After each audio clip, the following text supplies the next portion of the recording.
Hey guys, today we will be grinding. I think we are live, so yep. Let me just turn off this title card and I will first review what I am starting with. I should also turn off the music actually, since I'm going to be playing my own playlist. Goodbye.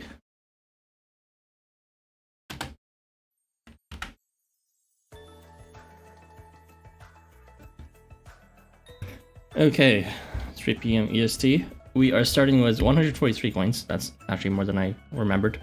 And we have 71 majors and 44 drinks. And 6 minors. Let us begin.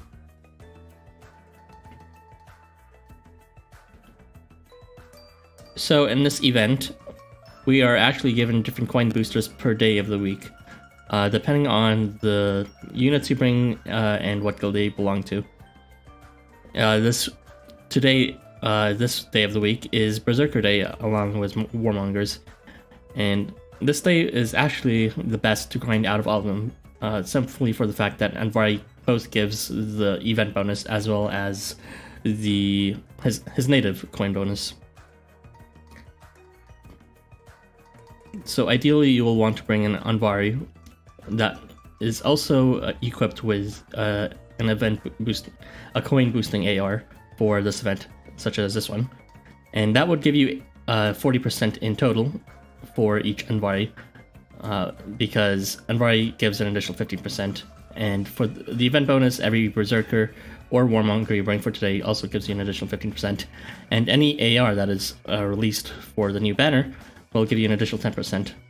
I actually don't have one of the new ARs that can be equipped to Anvari from the new AR banner. As a result, I'm equipping the Golden Cave AR on my own Anvari, which is fine because that also increases by 10%. So I have a maximum bonus here of 185%. We have here in the top row all 15%, so all maximum boosters along with 2 Anvari, so that's another 15%. And ignore that sound mail. We also have 10% from the Golden Cave AR and 15% from the Duo Shuichi Wiseman AR, which is brand new, at least when it's maxed.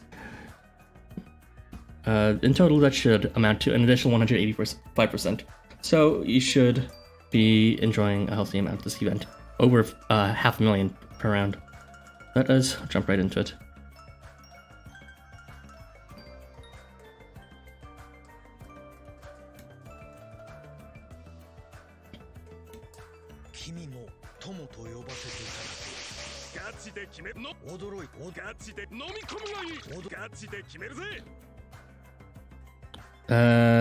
Yeah.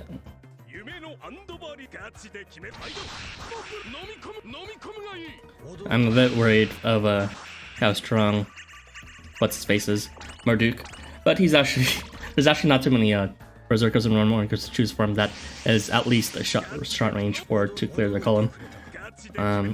With Yoritomo's help with a limit as well as weakness on his column, he should be able to be fine though. For the first few turns though, it's a bit problematic. There you go.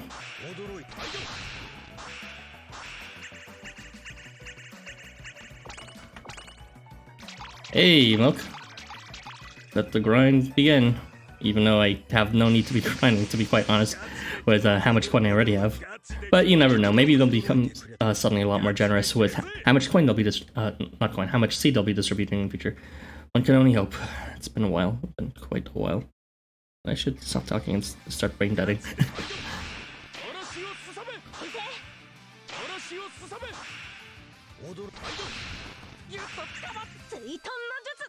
Now, he's not my favorite choice for a column clear because, as you can see, even if he does clear his column, he will easily get his charge up, which is going to be annoyingly slow. But I don't have much of an option here. The only other unit that I have at least that shot range forward is fucking, what's it called? Summer Side. What's it? Seaside, sorry. Yeah, the event is called Seaside, Summer School with You, and I only have Seaside Dacian that's able to have the same range, which is pretty pathetic, honestly. Yeah, I don't actually have that many Berserker units.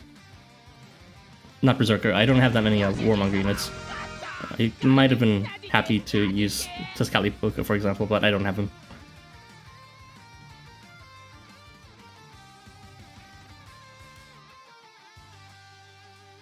Let's just go ahead and use up all our miners first.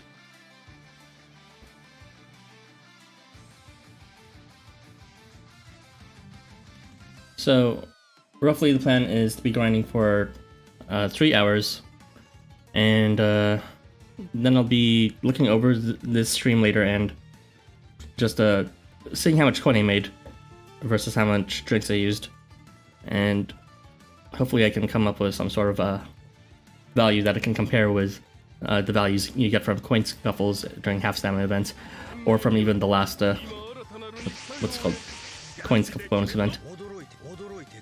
Not my favorite position. Alright, hopefully Marduk is strong enough to handle his one player here. Just barely.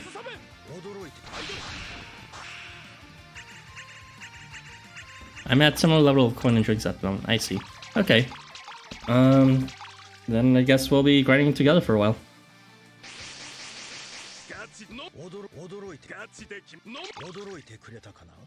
Honestly, the last coin event that we were grinding in wasn't even the best in terms of bonus.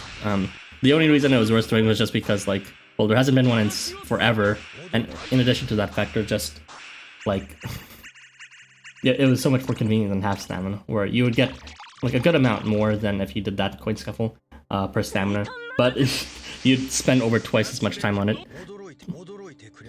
I am fairly happy that LifeWonders is making a lot more. Not fairly happy, that's an understatement. I'm very happy that LifeWonders is putting in more effort to their coin events, not just making half stamina, but hopefully completely discontinuing that and making these fun events where you end up using a lot of units and still have, you know, a reason to pull. And the Envari clutch, let's go.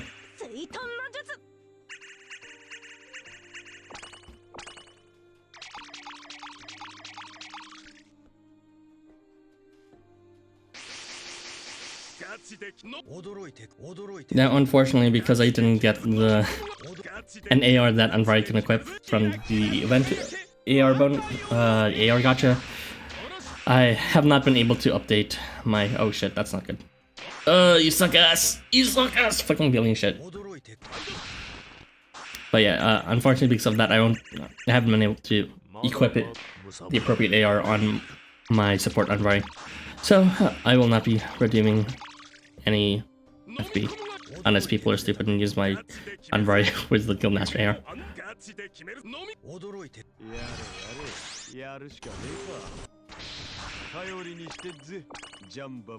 Casually does 1 million damage. I think that was 1 million. I didn't get a good look. Look at that. Over 600k. This event is quite good. For comparison, the 40 AP regular coin scuffle, which is like you know, this is 45 AP, so they're not directly comparable, but it's the highest for the regular coin scuffle. For that, you get like a bit over 200k. So even though I haven't done the calculations yet, my intuition tells me that this is actually significantly better. Even with half stamina considered, like you'd only be getting like 400k at that point for the usual amount. Can you like select this? Jeez.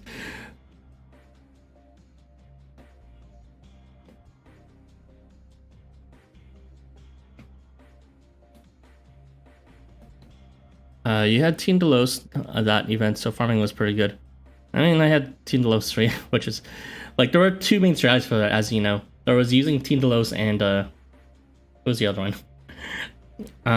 You could either use Team Delos or you could use Yoritomo. There were like two different setups, and I used the Yoritomo one for a while in the beginning, but his like limit rate was decent. But the thing is, he had to activate it every phase in turn because it was just limit only lasts one turn, right? So it was, for grinding, not the best. In very least with Team Delos, if he had even his restart, it was like the same rate, and it would last for 3 turns. Maybe it wasn't even high rate, even as a 3. I can't remember. But yeah, it was a unique kind of farming situation because you weren't using like 3-shot units. Instead, one of them would be sniped with Kruznik. Unfortunately, that also meant that you had to roll properly for Kruznik's combo.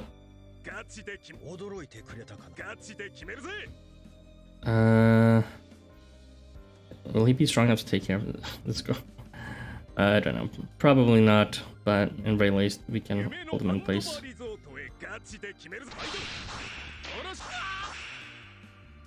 Yeah, not strong enough.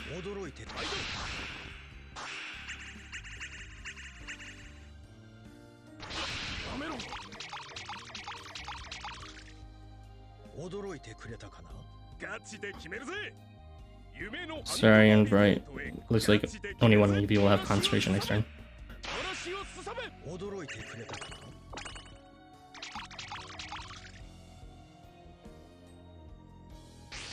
Well, looks like it'd be fine anyways.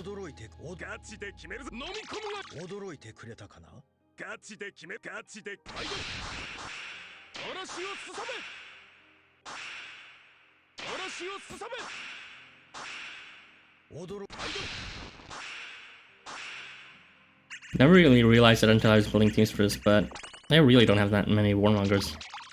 Like, I'm very glad that out of all the warmongers I really have, like, I have Marduk. He's been incredibly useful for challenge quests. I mean, I could always just blow them up as usual, but Marduk is a lot more fun to bring. Has so many memes packed into one that, you know, I just have fun taking him. Whether it's for his charge denial or his movement or his skill lock, he offers a lot. And you can position him anywhere, in back and front, etc.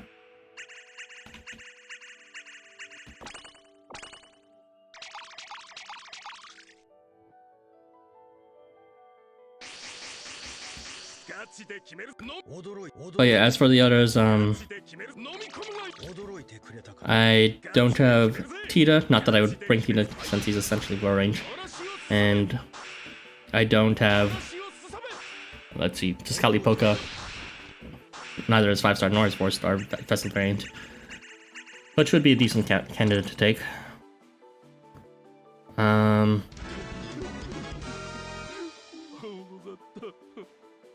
Yeah, I don't know. There's not too many choices. A lot of them are stressed in blow. Hey, August. You know, I'm so used to using your supports, August, that I kind of just assumed that you're also in the Discord server. But then I was like, wait a second, does anyone even know what I'm talking about when I mention you? And then it's like, I looked up your name, I was like, wait, I think August doesn't exist in the server. But yeah, your supports are incredibly useful. I'm just gonna take a look at your supports right now. As soon as it loads. I'd say out of everyone I have in my friend list, you actually have the overall the best supports. Like, evidently not for this batch, but yeah, let's take a look.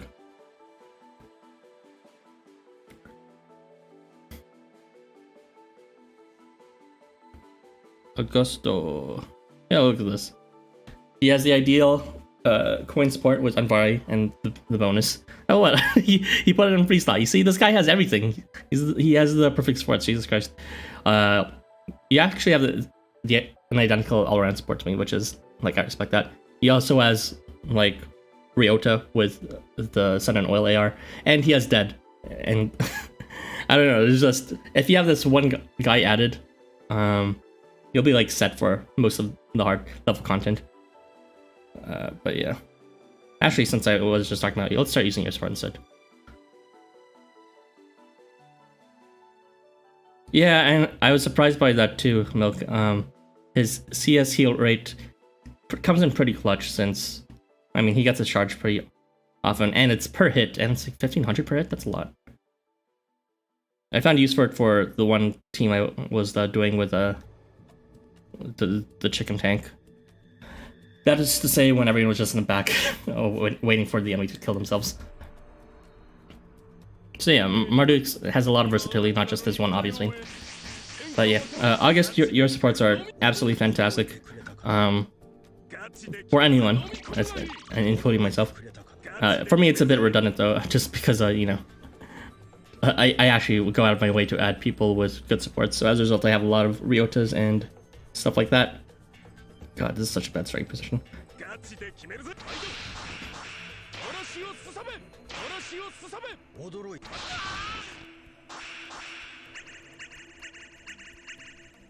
he really wasn't able to kill it even with concentration. Oh my god. It's because you already trying to kill them, whatever.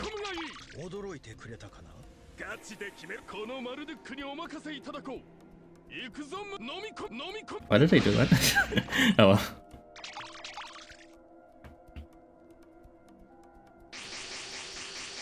But yeah, while we're on the topic of ideal supports, I'm just gonna give my idea of what, like, if I had to have one friend and only one friend, one person I've added on my friend list. The ideal support list, I would say, is for water, obviously. Actually, it's not so obvious. For wood, it would be a Ryota with sun and oil. For nether, it would be Christmas Dead. I'm really used to Irby's AR with the guts from the Tadatama with Valentine one. But honestly, your AR is pretty good too with... Actually, no, that was yours. I'm too used to Irby's with the... what's called the Shiro one that gives CP. Because, you know, I like to build my charge on the side. But yours would be good too, since, like, you kind of regularly move death to the front. And it's always risky for me when I do that. I just try to, you know, kill them before they can kill me, but sometimes it doesn't work out. So that would help with that. But yeah, that doesn't really matter what the AR is, as long as it's, like, something strong like that. And, let's see. For the ether slot, it would have to be Anvari, obviously. Change the AR depending on the event. But generally, the Guild Master's AR would be the best. I don't really use that many fire units, to be honest. There's a lot of good fire units, but nothing that's particularly game-breaking. I don't know. For water, the ones I use most would be like Kotar, but everyone keeps on switching away from Kotar, which is, I guess, understandable. I am a fan of Akiha Gongen, but it seems like everyone already switched away from him, so that's a bit sad. Remove Seth. Yeah. Like, Marduk is, like, vaguely on my seeding list. He's quite a good unit. I don't see myself stopping to use him. But the problem is now I have a lot of units to seed first before him. Including Ryota now.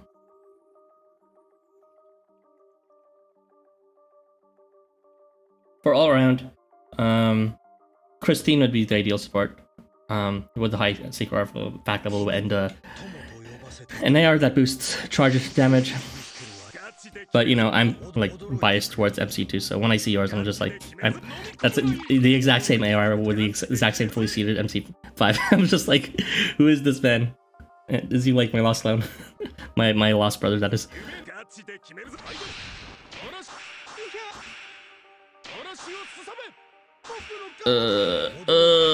Okay. Well, she's blue, so who cares?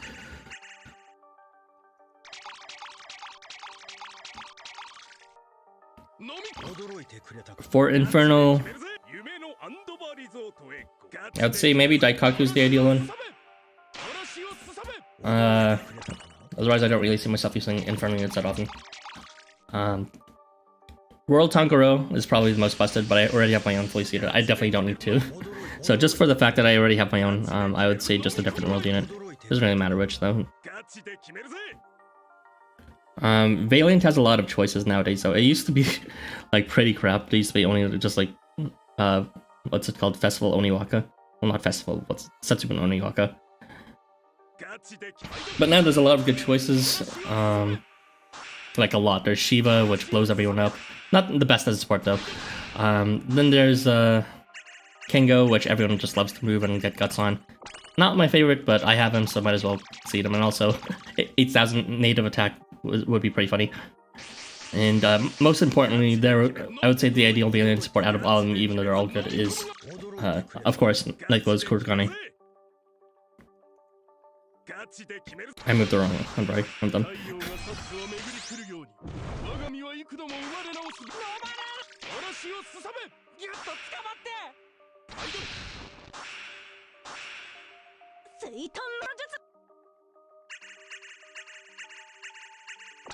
I should give him more serious answer for the fire slot.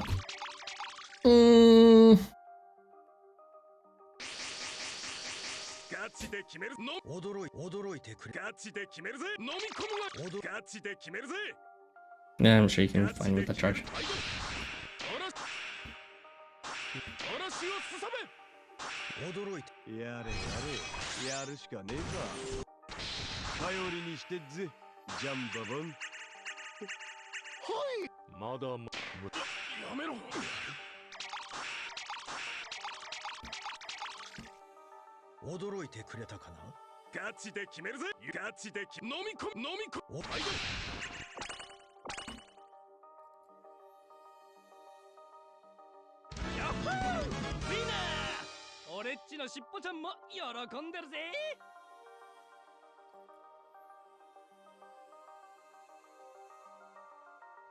For Fire Slot, interestingly enough, his kit's not particularly amazing, but I find myself using what's it called? Jiangxi Krampus a decent amount.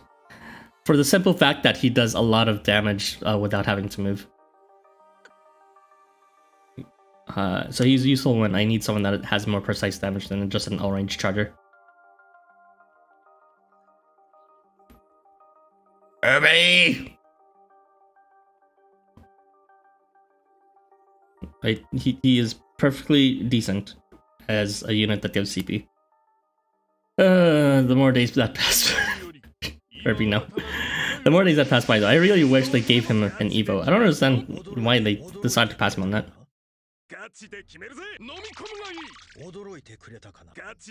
Okay, best way to handle this is... Yeah, this should be fine.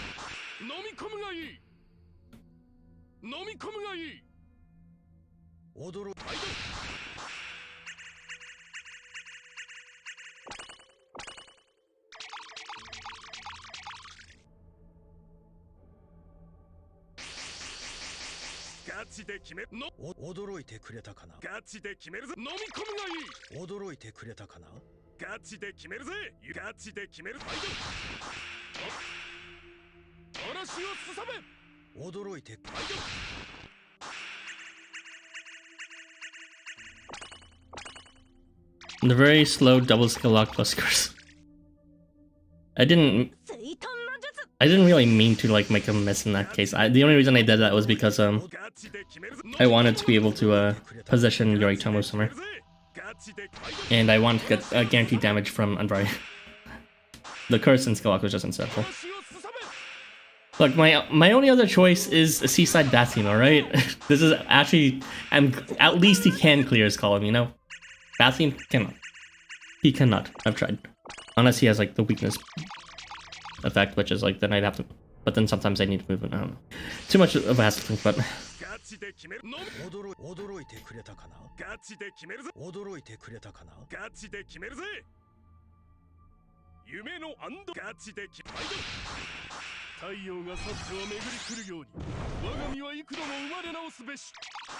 But yeah, I would say Fire Slot definitely is still missing the one overpowered unit in support slot. Valiant has really come on its own when it comes to support slot between Kengo and Nightclothes Kurgane. And Infernal's still strong with Daikaku, and I think there might be some other decent units, but Daikaku still comes to mind even now. And World, there's a lot of good units there, conditionally. I would say Kanon Tanjiro would be the best in it, but as someone who owns it, yeah. Not so much for me, personally. As a support unit from someone else. Water is busted, there's so many busted units I can't even list them. And wood units, Ryota, you're kind of forced to bring them if you have them. Ether is Envari, no, same thing.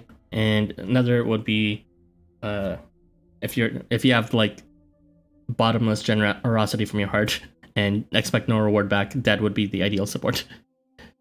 All around, like Christine and free slot. No one uses free slot. Well, I'm using it now just out of respect for August, but otherwise no one uses free slot.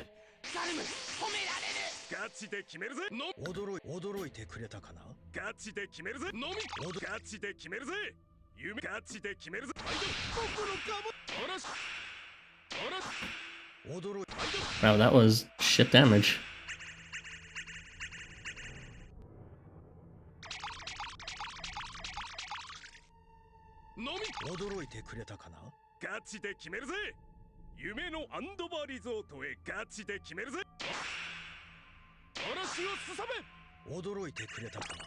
Am I lagging? No. If you're saying any visual effects or like artifacts, that's not because my game is lagging. It is kind of choppy in terms of like it seems like it's skipping some frames. It happens sometimes, but most of the choppiness you're seeing is because of what's it called? Just the Wi-Fi stream. The gameplay streams are well, maybe it's my phone is kind of shit. This is like a regular speed for me, honestly.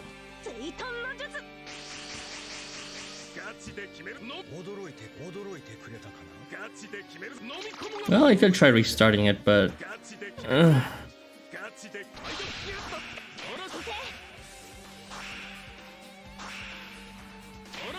Marduk has a lot of vets, so that also is part of the reason why it's slowed down.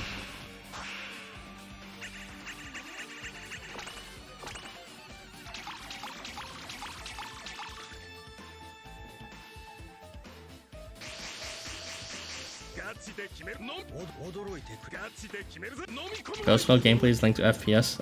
I'm not sure if that does make sense, but I'm gonna pretend I understand.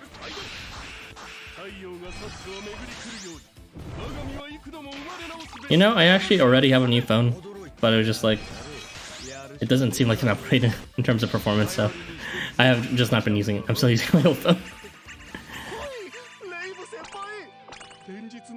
If you're wondering why I got a new phone that doesn't have an upgraded performance, it was just part of the deal that was from my previous plan. Hey, does putting a lucky cat in the team work? Yes, it does, but you would not want to do that for this day. The lucky cat is the ideal support, however, for the summoner day, because all mobs are considered as part of the summoners, including lucky cat. Like how fast turn sick? Oh yeah, kind of.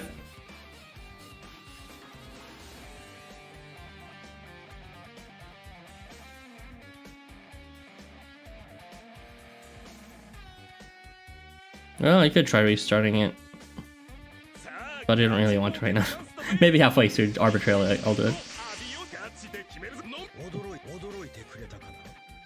Oh my god, why does he keep on spawning this far away?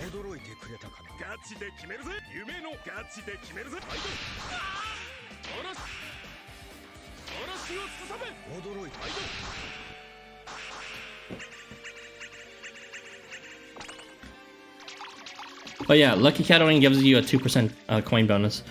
You should just bring a unit that actually boosts for that day instead. Unless it's Summer Day, in which case you'll get both the native coin bonus as well as the event bonus.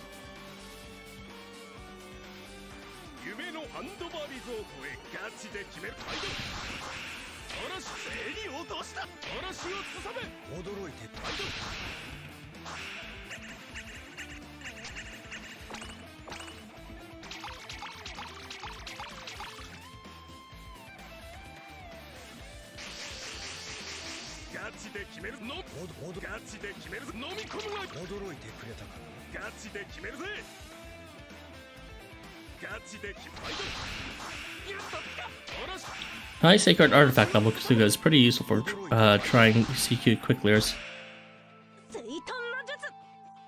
Are you referring to like regular Kusuga? He's shit! Why would I use him when I can use Kotaro, who gets to charge more often and can get it every turn rather than every second turn?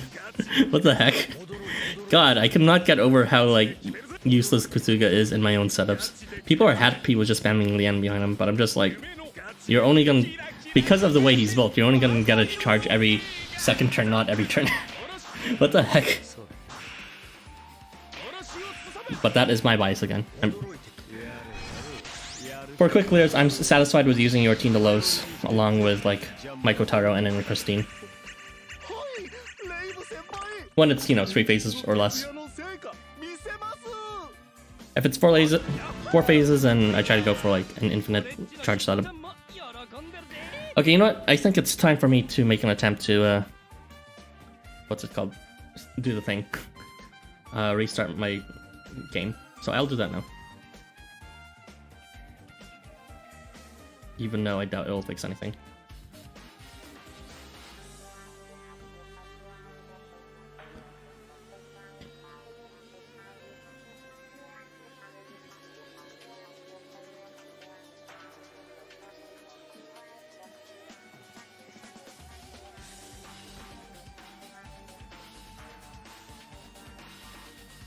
It's neat that we have a unit like Nicholas Kurgani that can make tall quests so much easier. Now, if only we had like a unit that can make wide quests easier too, like that. Besides, you know, all range spammers.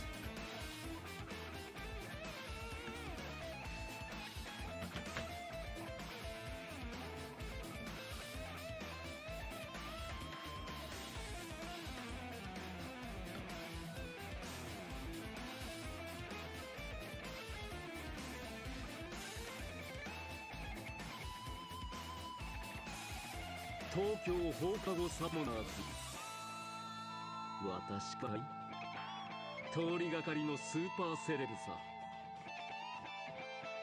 君をこの苦害から You love it when a festival test Poco misses his 90% weakness 5 turns in a row. Why not just use the duo AR? Truly the most curseable. Well, I wasn't never pulling for him, and it looks like it's just as slow as before, so it didn't really fix anything, but whatever. I wasn't expecting to anyways.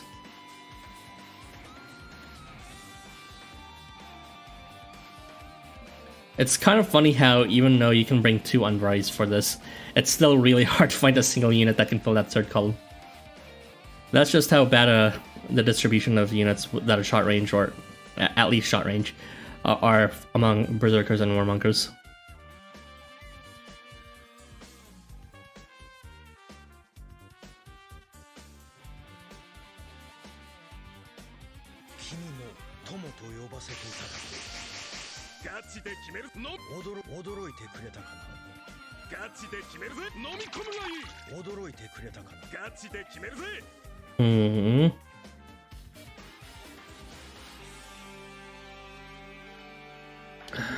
What would be good here?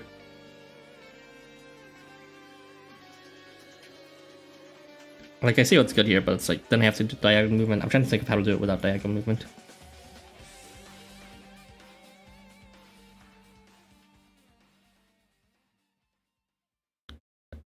See, this should be quick, but like I'm an idiot who overthinks things, so let me take my time. Don't worry, once I think of this, I'll be doing the same pattern for the rest. I want to move it back. And... okay, I think I see it. Yeah. That took way too much time to think about.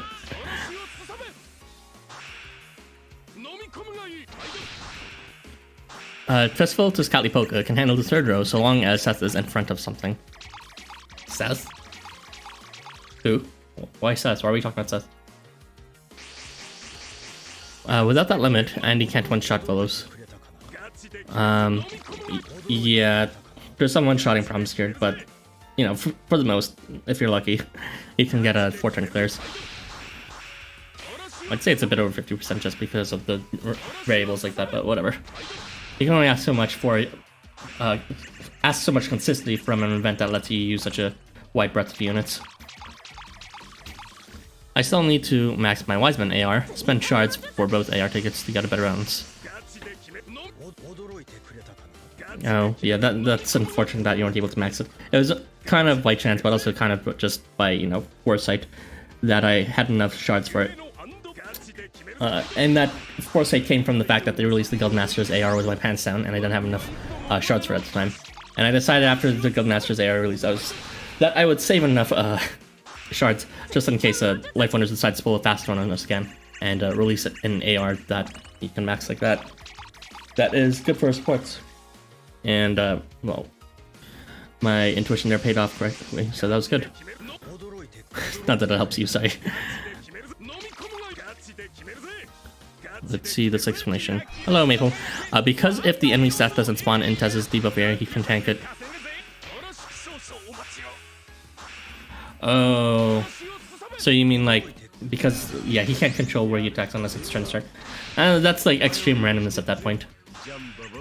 Right? What? That he did like no damage. Oh shit, okay. Woo! And Furry did not crit everyone to death. What was that though? What was it? Peddling damage.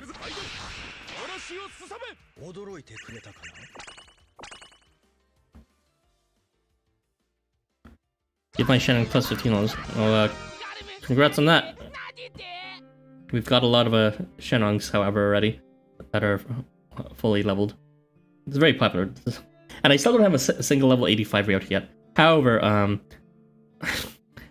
had this one person that I added that had a Japanese name that was just like it was so obvious, even though obviously I never interacted with them because it was from the friend matcher, that they wanted Christmas Ryota. They already had Ryota fully seeded, and they had Festival Ryota level maxed, and then they put in regular Ryota for the Force one, and it was so sad and heartbreaking for me to see that the entire time that he loved Ryota that much. But come when this event came, no surprise, he actually managed to fill it in, so I'm happy for that. However, when he actually got him, last I checked, what's it called? Can he like fucking switch faster? Okay, there you go. Yeah, last I checked the supports, there was a problem with his Ryota. Yeah, this one right here. He doesn't have the proper AR equipped, and he doesn't have the Evo. So I'm just, what is the point? Come on. So unfortunately, even though he's probably like the biggest Ryota son, I will just have to remain using other people's Ryotas.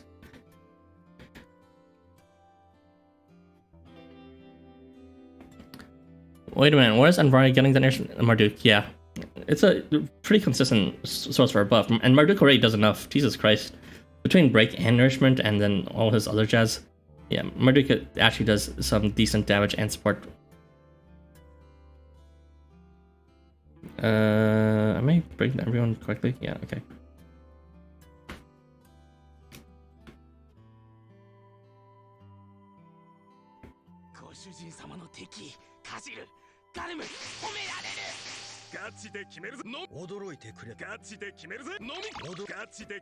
It's amazing how that weakness isn't being benefited by anyone.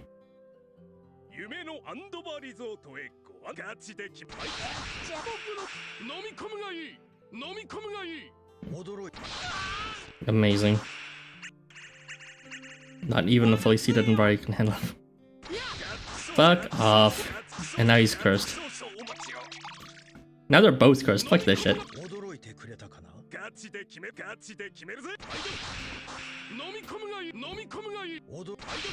Me using the support Valenmori in my list and he doesn't even have the lovesick Evo. God, I hate it when people don't do their Evos properly. You call yourself such a true fan for like fully seeding them and putting them on your support list, but you don't even know they have an Evo. What kind of true fan doesn't even like know like the facts about their characters' kits and doesn't want the best for their kits? Jesus Christ. I'm debating swapping Festival Ryota for Beachside Chernobog and Jamboree Moritaka for Nightclothes Kurogane. Yeah, Festival Ryota, like he's a strong unit, but I would never actually bring him. I'm not... Sorry, I sneezed. Yeah, but I'm not sure if I would probably be less likely to use Chernobog just because there's so many Chernobogs out there. I mean, there was last time I checked. I don't know if they still are that common. But yes, Nightclothes Kurogane, he is definitely someone that is far superior to Jamboree Moritaka. Oh. Well, you know, they both have their purposes, but honestly, just Nightclothes just has more general purpose and more specific purpose. Right.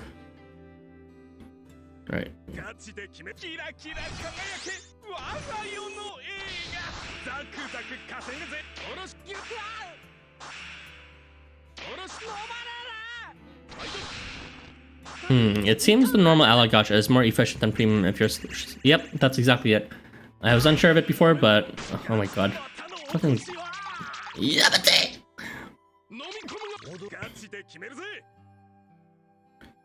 Oh my god. Die.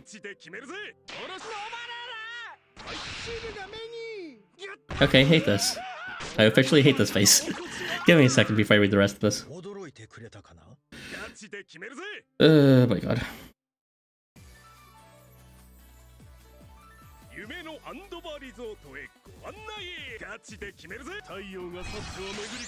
But yeah, I tested it before just to be sure, and I mean, just the objective. Think about it this way. Here's a way you can easily believe that the normal ally gacha is better than premiums for mobs. It is 10 times more expensive. It requires 10 times more FP to use the premium than the ally.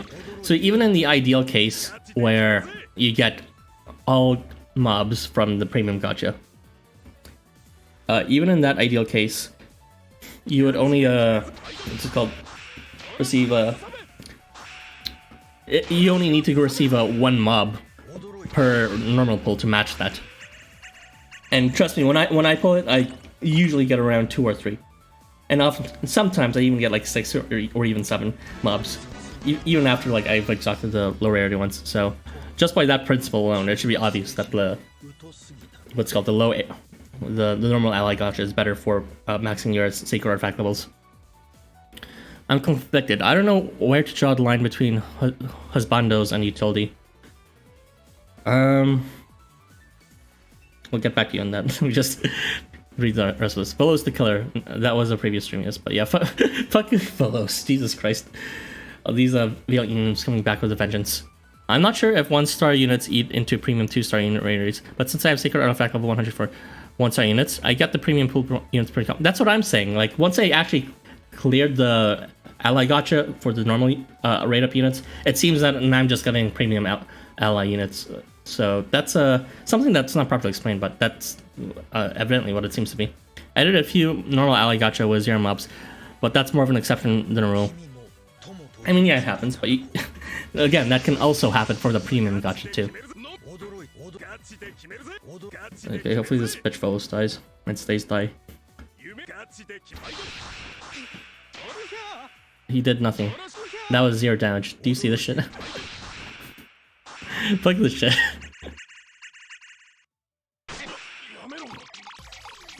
He doesn't even have any defense buffs, right? Why? I don't understand this. He doesn't. He was shit.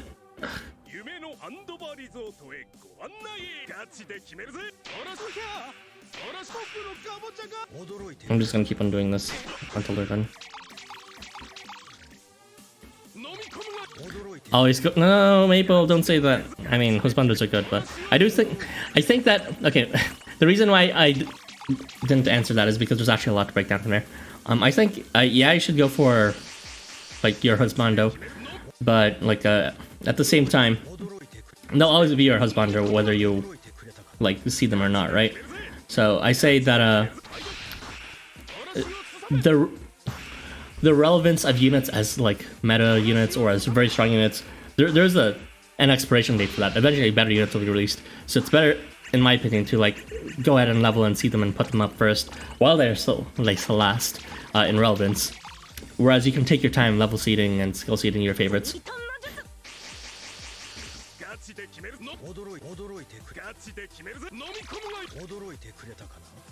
You can also think about it as a long-term benefit thing.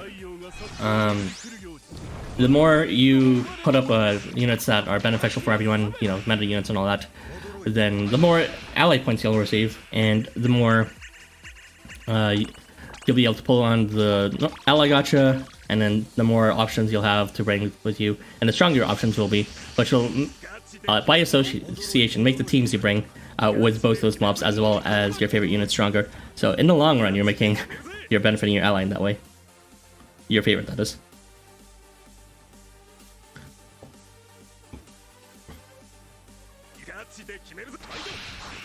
$90 rates, 90% rates. I do think Shiro, Kenko, Ryo, Toji drop more in premium ones though. Probably. That doesn't change either way. Well, I don't know.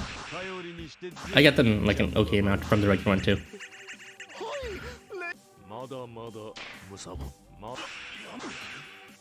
Marduke's fairly generous. I don't even mind a lot of his things are 90% because his 90% rate of effects are pretty busted. Okay, no charge for you.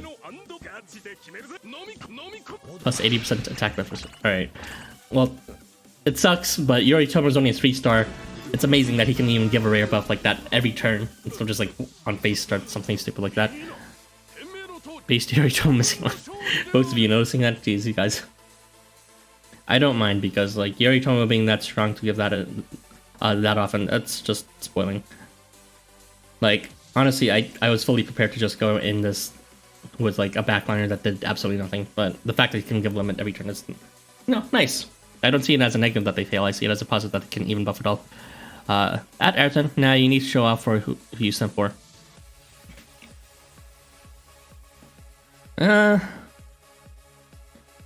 I mean, I guess like I show off my leaked all the time, but it's a bit unfair just because it just incidentally happened to be that leaked happened to be a very strong unit with the right setup and very relevant for charge setups.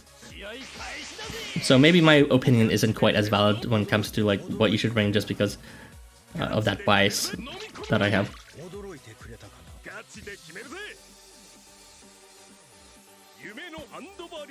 Yeah, screw it.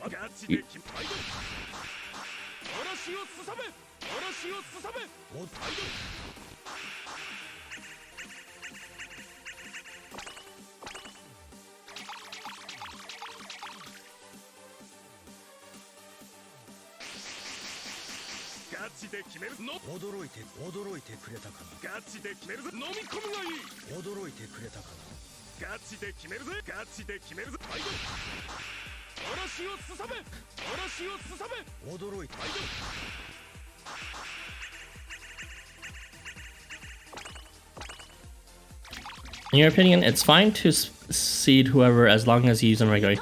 That's what I'm getting at. It's like, I have some problem with some people that just seed it and don't even play the game and then make a big deal about seeding them. But whatever. Enjoy the game as you like, I guess. Marduk is so funny. Same of the world wraps are busted, and then there's Tita. I mean, Tita can be decent, I guess. Derby tries to make him work. And I know he has that charge thing going on. I haven't really checked any relevant setups that might help him overcome his CP down every phase start. But there's probably enough to make him usable for phase charge stuff again. His Ardor, I see. Yeah, his Arbor is actually quite reliable. It's like, what, 80% or 90% per hit. However, I have no right to speak as my helper on the Shenong and his summer. See, that's what I mean, right? It's like, yeah, show off your favorites. I mean, think of, I bring Leaked, right? And he's quite strong for his, like, you know, CP bestow with a sheer AR. But at the same time, like, if I'm being truly objective, the better another support to bring would be Dead for sure. He's just more relevant for everyday content. Someone that you'll be using constantly as a support. And also, like, if you're going to be bringing a support for CP, you're probably going to be bringing Ryota instead, right?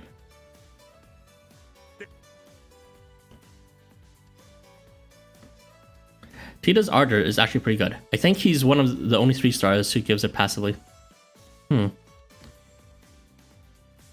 Yeah, passive buffs are becoming more common. So the fact that 3-star passive buffs even exist there is nice, you know, along with Yoritomo as another example. Shenong is prime. I swear I'm using him because he's a favorite, not because he's meta. Friend code. Oh, let's see. I have no idea what AR is good on Summer Shenong. That would be the Single Bull's AR. Much to, what's it called? Milk's displeasure. I'm gonna go Yo like that.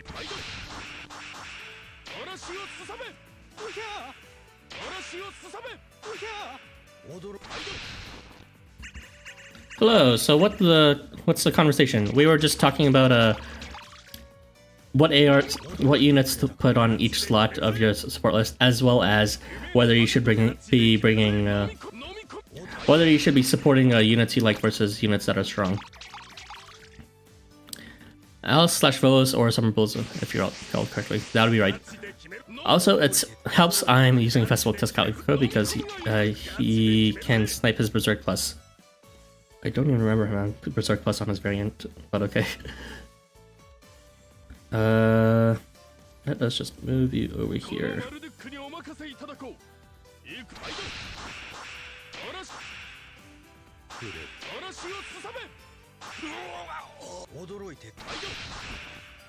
And how many times can he fail on it?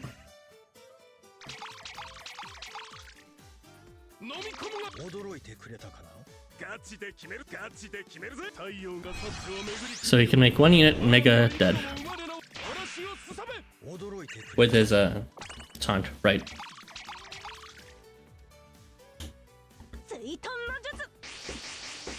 It's kind of odd how narrow of an AR they made for that. They made an AR that gives you advantage against taunt, and the only situation where the enemy has taunt would be, well, one, when you're facing like what's called summer homework degree during that event with the Dragon Palace, whatever it's called, virtual summer memories, and the other being Festival to Scoutly Poka. So it's just strange that they decided to give you an advantage AR against taunt like that. But whatever, it features him on it, so I suppose it's appropriate.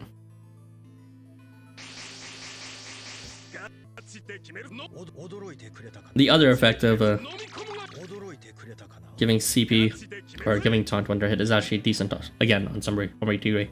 So they knew what they were doing in terms of who they want to specifically benefit, but it is not an AR that will really benefit everyone.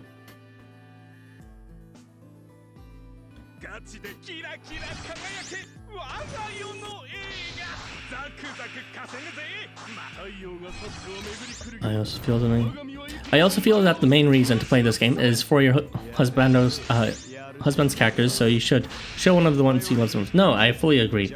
I've always been a proponent of the idea that you should level and bring one of your favorites. Don't be greedy and bring all your favorites. Bring one of your favorites and then design a team around them that best complements their abilities. Now, if you're bringing all of your favorites, then that's just like you're like having dick brain and not even caring about the game mechanics at that point. But making a compromise of bringing one of your favorites and making the perfect team that complements their abilities, I feel is a good start for you to really start learning the game mechanics and getting better at it. It's a good way to fuse your interest in the game through husbandos, as well as being able to like be personally invested in the actual kits and the interactions between the kits. I wonder how good a team of Arc Valentine Searcher, Festival to Scoutly Poka, and Night Goes Break would be. 4-star Fire Snipe is likely is like a weirdly common weapon type. 4-star Fire Snipe? Oh yeah, now that you mention, yeah, they are 4-star Fire Snipe. It would be pretty fire, I guess. You never heard me say that.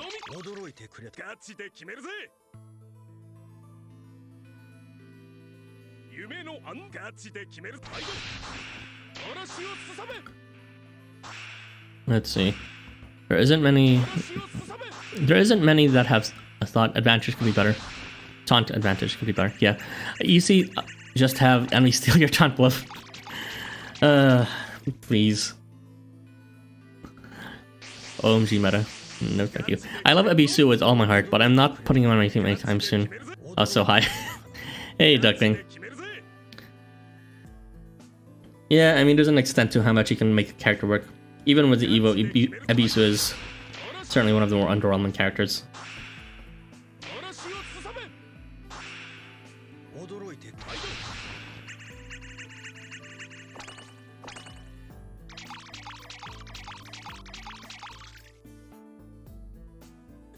Still, even if it's not the best team you'll be making, I would still recommend you make teams with your favorites.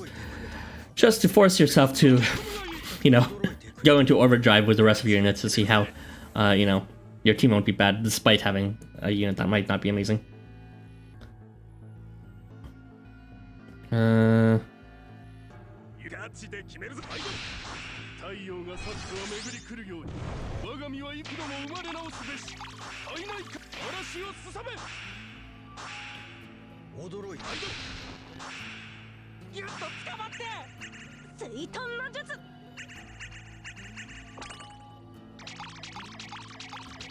Just put him in the backpack. Do you mean Abisu? His positioning isn't really the problem, it's more just... Even if he does the thing he's supposed to do, it's not really an incredible effect. He pulls units in. There's so many units that pulls units in. And he does like minor, very minor healing, which there's a lot of units that can do a lot better healing nowadays. Healing and defense buffs. That's another problem. Abisu doesn't offer defense buffs at all. The only way you can really make a good healer type is if they're also one that offers defense buffs. to rescale the damage so that your healing actually becomes greater than their damage.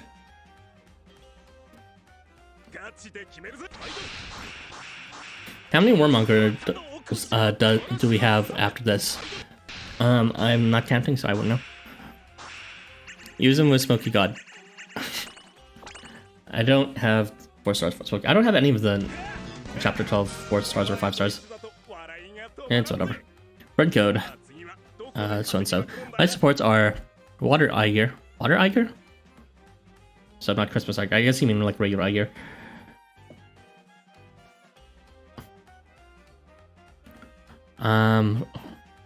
Festival Ryota, Lian and Shi, Summer Shenlong, Lisha, Osei, Takamaru, Jamri, Moritaka, Horse, and Tomato. All 4 stars and 5 stars. Well, of course, they should all be 4 stars and 5 stars. The only exceptions to that in your supports list would be if you're bringing Lucky Cat, which is now the best coin booster outside of coin events, and also with a duo Shuichi AR equipped, of course, or a 3-star Takamo. Those are the only cases where I would believe you'd actually want to bring someone in support. Either that, or you're just trying to like school like a challenge quest with only 3 stars and you have a side count. Zagus.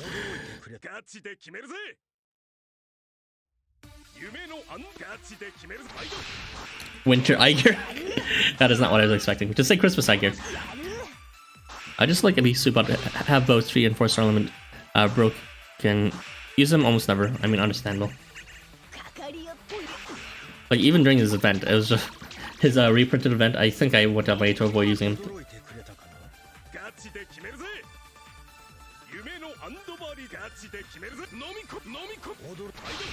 Just put Labe in your team and everything will be alright. Labe? Oh, God bless LifeWonders for not giving him a skill evo. That just completed my day.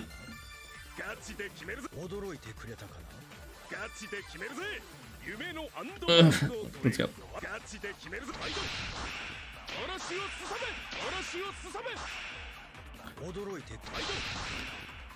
Regular Christmas Eiger sounds better than Winter Eiger sounds better than Christmas Eiger? Really?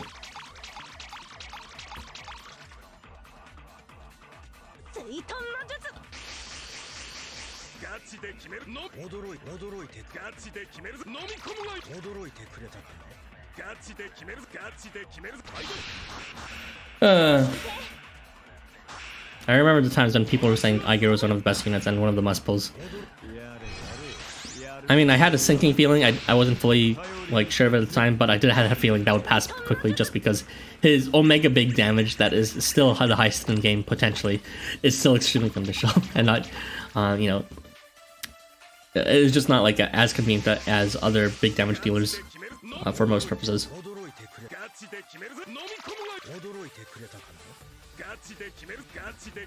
Still, I suppose he's more useful than his regular. Drowning Meme with Typhon being helped by the mother. Ifrit is struggling and Finnear and Abyss are underwater. I know that meme, yeah.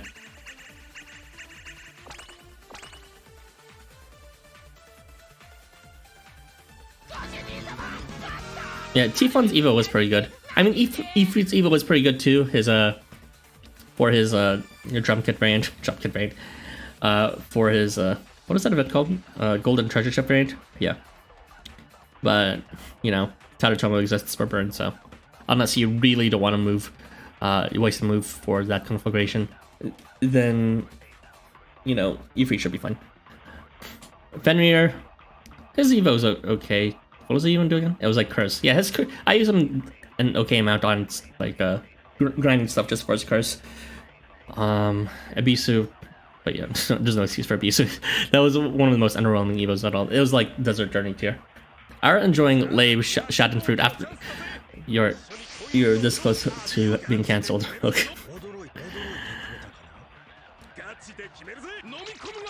My main general content team is Lian and Shi. Hold on, let me just finish this turn.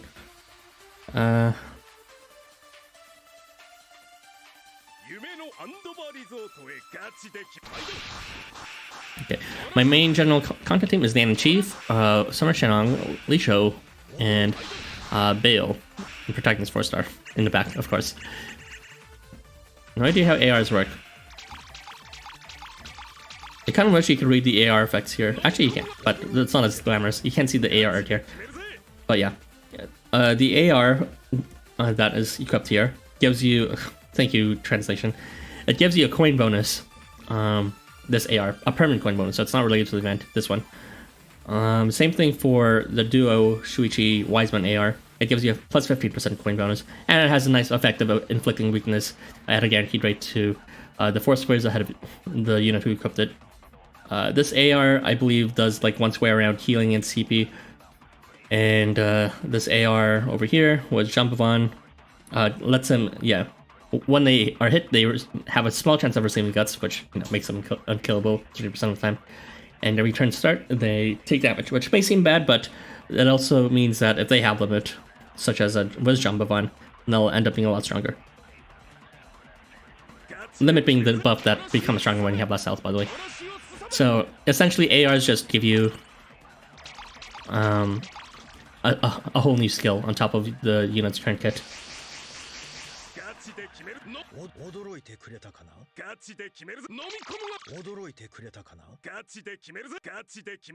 I wish Ben Fenrir was better than they lowball my wolf.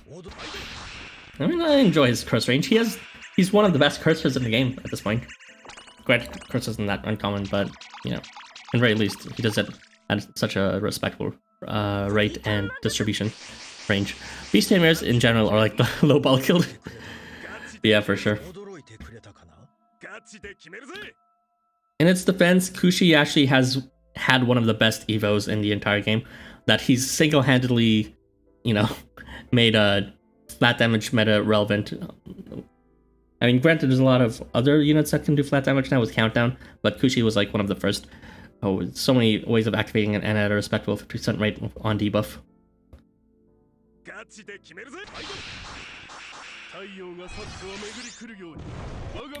To use her husband regardless of team comp, just use the energy with them, and they will usually be alright.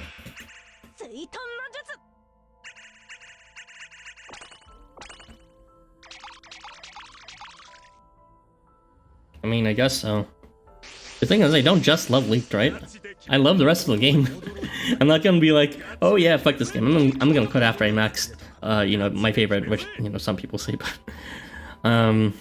yeah, I love the game too, so I have a personal interest in not just using Lian and Shi was my favorite all the time. The game mechanics are really fun for me. Valor Erasure. I mean, he didn't need an Evo. Not that there was an event that he would get an Evo. But yeah, he's a Blow Range or something, so he's not very useful in this job quest if that's what you're referring to.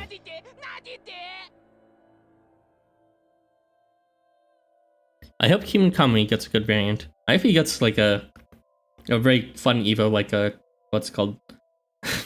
Goemon did. Goemon's Evo was quite strong, I believe. Not as strong as I imagined it would be, but I guess the right chance for Savage come. But either way, it's so you can steal buffs without having to charge now and distribute them. So that was impossible before. It used to be like an ability that was tied exclusively to just charges, being able to steal buff and at the same time redistributing it among your allies. And he was the first, second being Alice, the first unit to be able to refresh enemy debuffs, which lets you perma-stall, perma-fear, perma-paralysis units.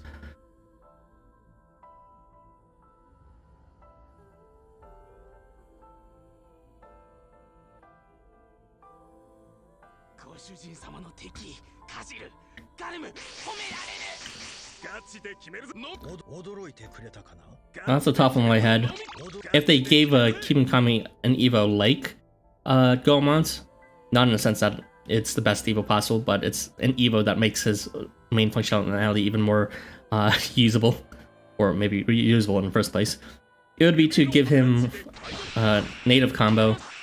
Oh my gosh, that's a little damage. What was I expecting?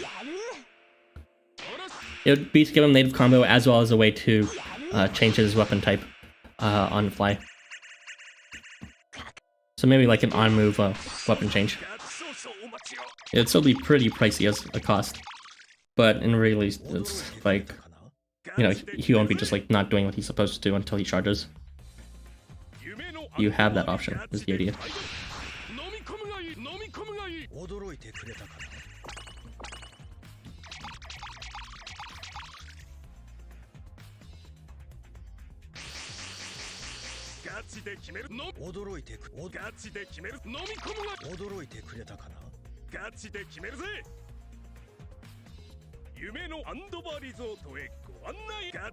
This was not what I was hoping for. This is not the right position. Oops.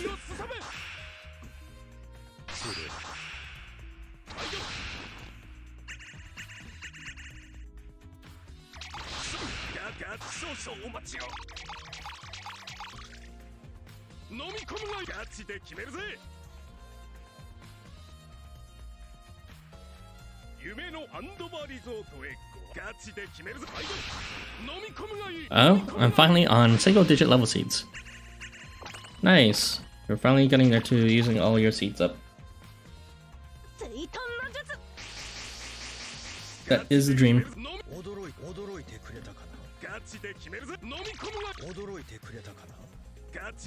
By the way, if you're a boost hoarder, stop hoarding boosts and start using them. If you actually hoard boosts as well as use dungeon status. Because at this point, same for me, I've run out of units level.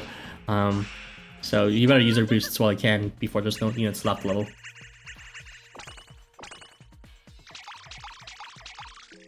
Late game coin farming. It's either you have too much coin to know what to do with no seed, or too much seed to know what to do with no coin. There is no in between. Well, I'm glad it's this way in terms of at least LifeWonders is constantly releasing new units that you can still want to use seeds on.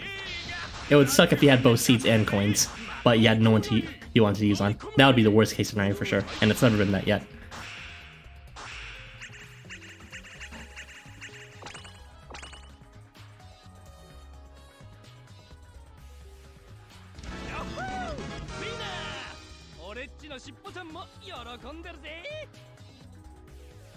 I didn't get a good look. Did anyone see how much coin I had? Oh well. I'll find out next time. How much AP am I getting? How much AP was... I should have been using my full drinks all this time. God damn it.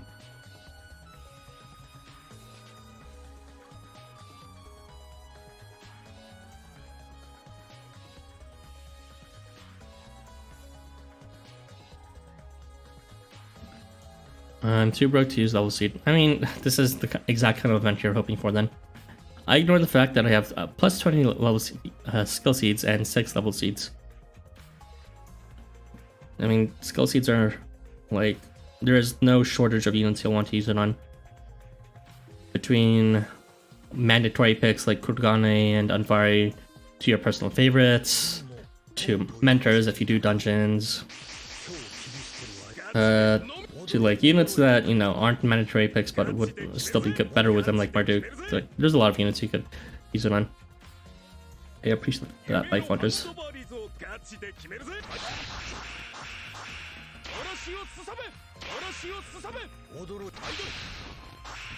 I have 153 million.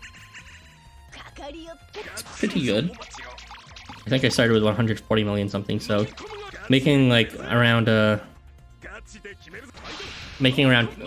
almost 10 million, I guess. Maybe it's probably around 10 million in a single hour. That is, whew, that's good.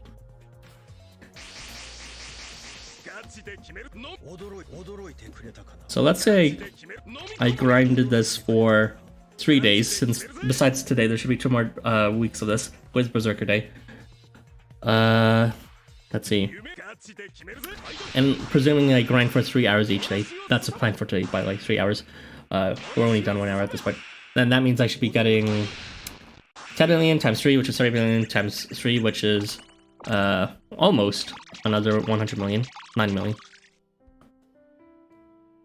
You know, that's actually really good for just 3 days. Compared to when I was grinding in the last coin event, where it took me like 7 days to get like 150.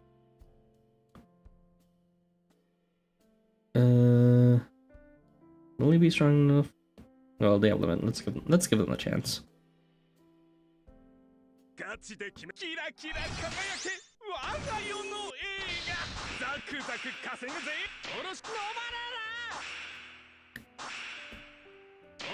If you want a target goal of coins, look at how many units you really want to see soon, and then just like take the maximum amount of coin it'll cost for them. So 55 million coin, and then multiply that by how many units you want to seed.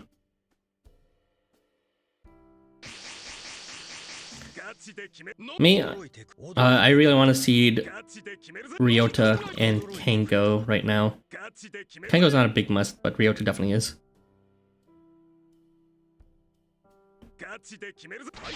And I want to start seeding more mentors too.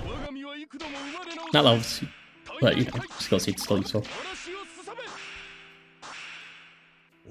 So that's like altogether, I'd be happy with around 200 million.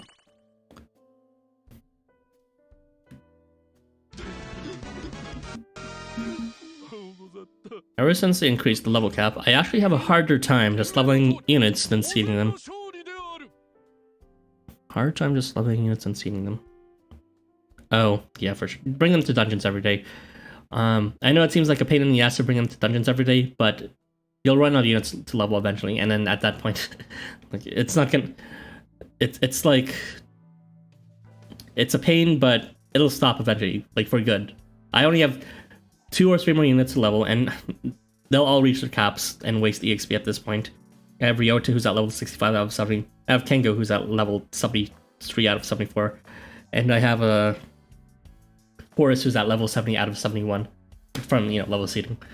Everyone else is already at their max cap at, you know, all my 5 stars are level 70, all my 4 stars are 65, all my 3s, 60, and so on. So that just means that, yeah, in a few days, even after I waste my EXP on these units that don't even need that much from the dungeons, I will have no reason to be doing dungeons soon. Which is unfortunate, but also at the same time I can reframe it as my reward. Now I don't have to worry about it at all.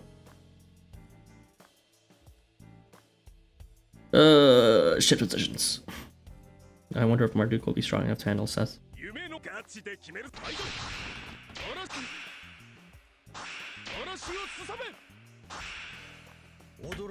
Goodbye, Seth.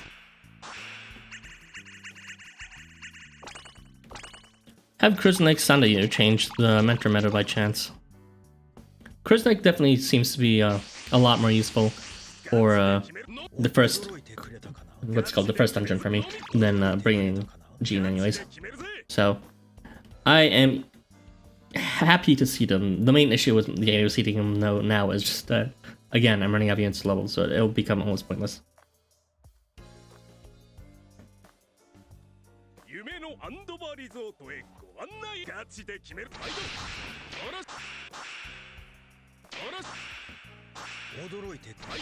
Imagine you can empty the space of past events and skill up. Not sure what you mean by that.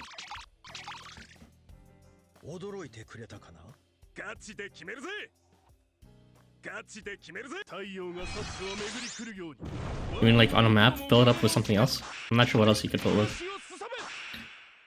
Honestly, I just think the location of them on the map is stupid in the first place. They're referring to like indefinite locations in the first place, so I feel they should have their own menu prompt of some kind. Imagine ever replacing Triton and Dead 5 in Metro teams.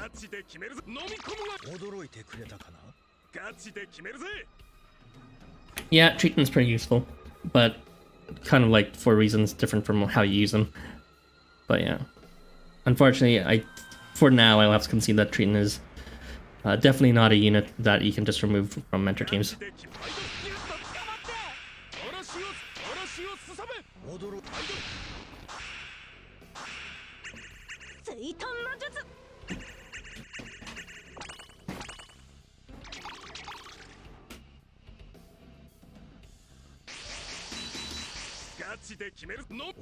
On that.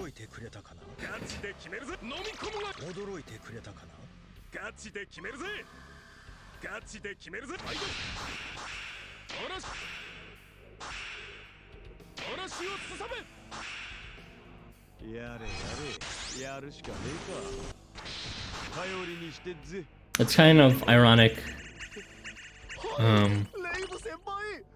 how Yoritomo and what's it called Marduk are working together here. If you know what I mean, you know. You know. If you don't, oh boy.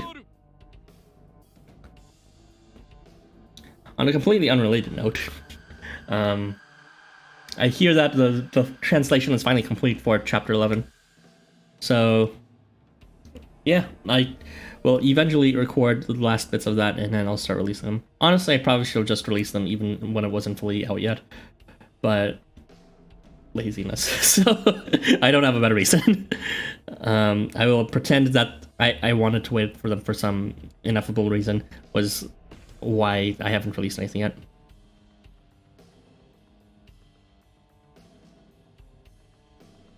Speaking of not releasing things, I also haven't bothered making any content for the refrain quests. I mean, they seem interesting enough, but I don't know. I'll think about it later.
I took a look at what you mentioned.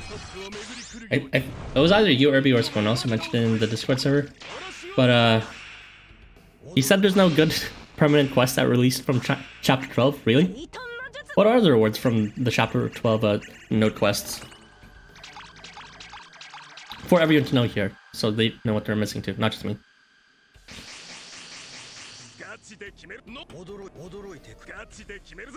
And that works for me, so now I can start feeling like I'm optimally leveling and won't have to worry about messing out. So I can do the seed quests without any fear. There's only one? Is Chapter 12 not fully out yet? So, let me confirm this. Chapter 11 is fully out, translated. But Chapter 12 is not out fully? Is that correct?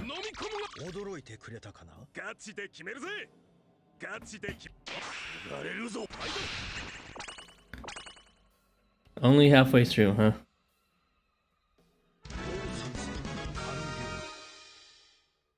Okay, never mind. Then I won't even know if it's better to do Chapter 11 quests or not then.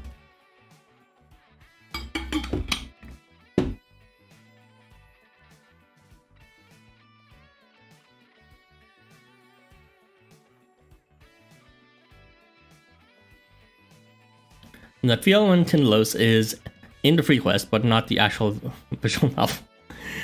That is weird. A bit of a spoiler, but like, whatever. I don't know enough context to be affected. They're probably translating the dungeons in the following weeks. Oh, thankfully. God, it's been way too long.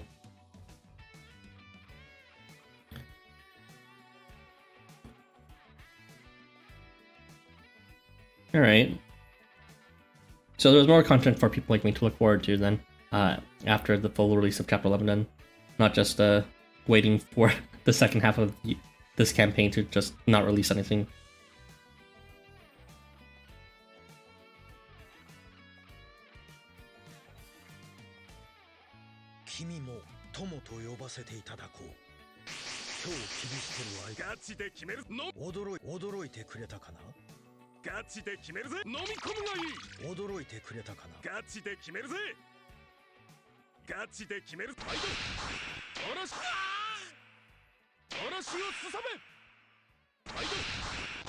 At least it isn't like Milk says no.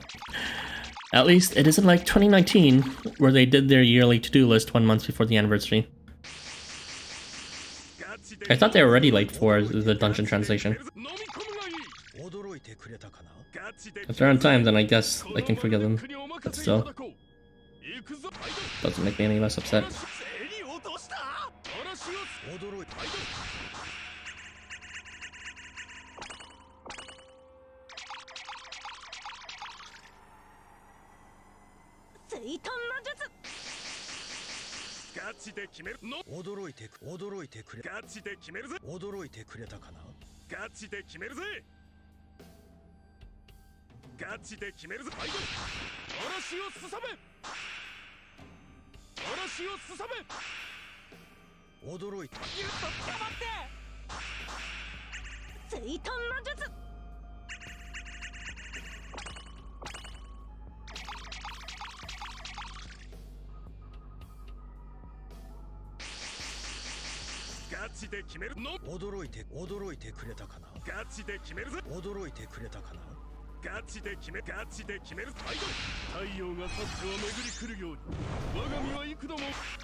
Even with limit that wasn't strong enough to take care of Channel? Really?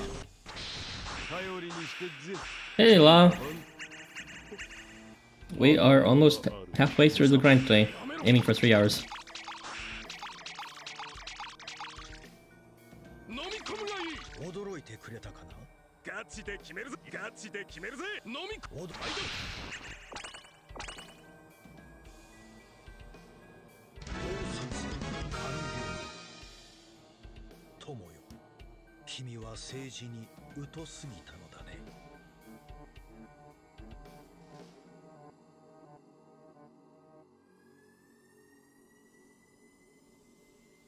Sorry you missed out on previous streams.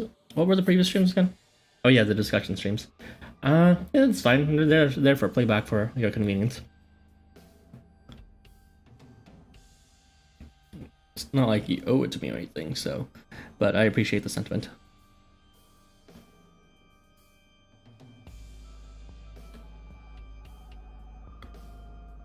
It was based on my time zone for some reason. Oh, okay.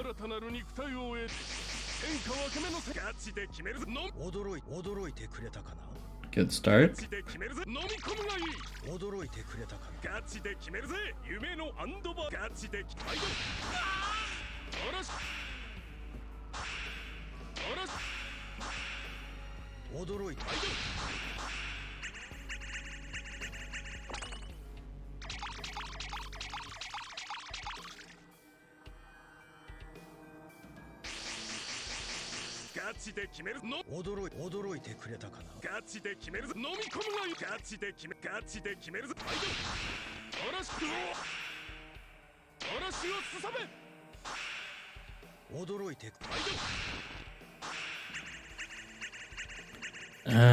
Let's see. Next to the session stream in Halloween event to discuss new ARs. Let's go. Wait. Tentatively, we have another stream planned for this weekend. I just think it's kind of weird though. I don't fully want to commit to it just because it's like we already did a chapter 12 discussion and it's like I feel like it'd be a bit cheesy to be like, oh, my bad, here's another chapter 12 discussion. But it seems Irby is eager to do it, so we shall have a discussion this weekend if plans aren't changed. I always forget about the Sundays. That's the Sunday streams. As we always stream on Sundays, though. That doesn't make sense. Come on. Marduk looks like brothers from the studio of Final Fantasy Opera. I mean, you know what? I'm being too much on you, August. That's fine. Like, you don't. It's consistent for us, but like everyone else has a busy schedule, so you don't even need to remember it's on Sundays. Just when you see the notification on YouTube, you know, join us if you can. Marduk looks like the brothers from the studio of Final Fantasy Opera. Omnia, imagine that. I have not played that game, and that is one long ass name. It's my day off, so I usually do a bunch of things, and before I realize it's already like 6 p.m. No, I get that. Except instead of doing a bunch of things, it's usually sleeping. The banner will last over a month, though. We can do it later anyways. It's gonna be on during the next event anyways. Oh, okay. So are you fine with putting it off until the next banner comes out then? Since, like, there will be some overlap? Is that what you're confirming, Irby? Tell me. Hey Kingdom, with a 3-star Tez, you can get over 600,000 coins replaced by Marduk. Yeah, well, wait, really? Do I even have Tez? I mean, I'm pretty sure I have a 3-star, but I'm not sure if I have him skills leveled is what I'm saying. Okay, yeah, sure. If I got the confirmation for you, then yeah, we'll push it away. Oh boy. Yes! I just realized that makes my Sunday free. Woo! I got no plans on Sunday. I'm free to relax. Sorry, I was just kind of stressed because I usually had this work-related thing on like Wednesday, but that was moved to Saturdays. Now it's like my weekend is a lot less free. Is he skill leveled? Oh, he is. Does he have any buffs? One buffed, attack up on self.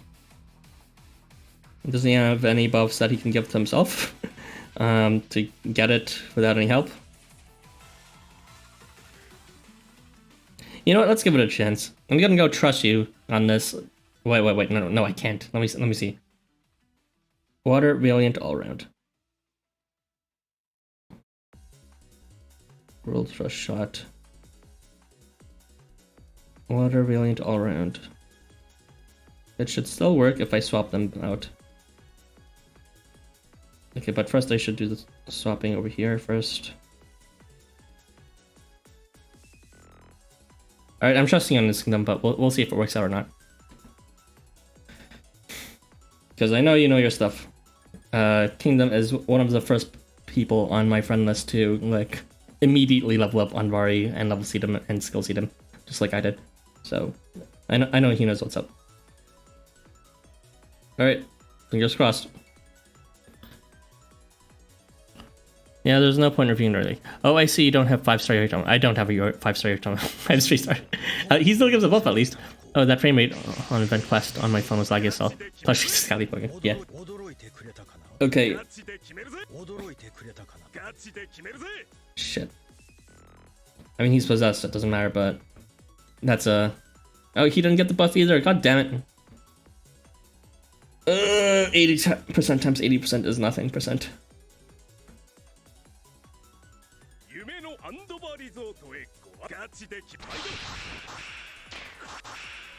Bruh.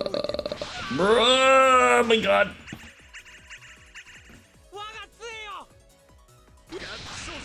He just removed his goddamn fucking voyage or whatever the bus is.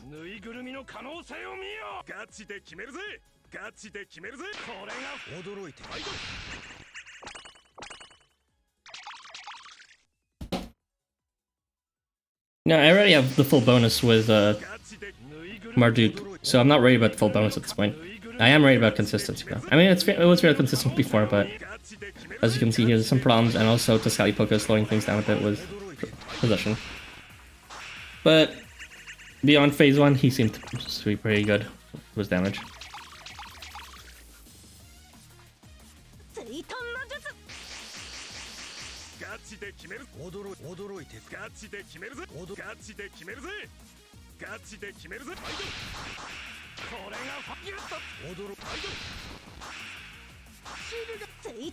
I didn't know why you didn't put a Bound King out in there, because you need Unbari to get more money. I think I know why you didn't put Bound King, is what you're saying. Yeah, that's right. Bound King takes up way too much space. And I need to bring Unbari, and also... yeah, I don't know.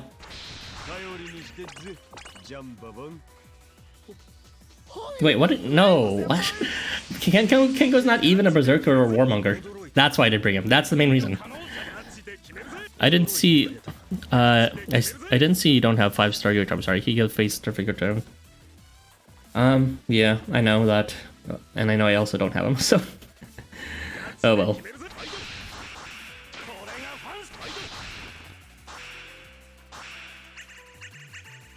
Believe it or not, I am not a whale. I don't have every 5-star I want. I just, what's called, I strategically save and usually get the absolute musts that I want. Oh, that's why my team cost was not enough. Yeah, with each side and the Vari and AR bonus, you'll get 40% coin bonus. Yeah, so don't use Kengo. Like, jeez. He's not even a booster at all in any sense.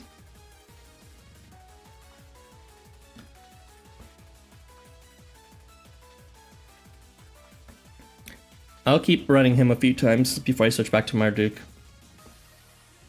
Unless like he's real good, then maybe I'll just keep him on. Because like even though he doesn't give vigor, your totem can still give a limit, and that still has a chance of activating attack up. A tiny chance, but still a chance.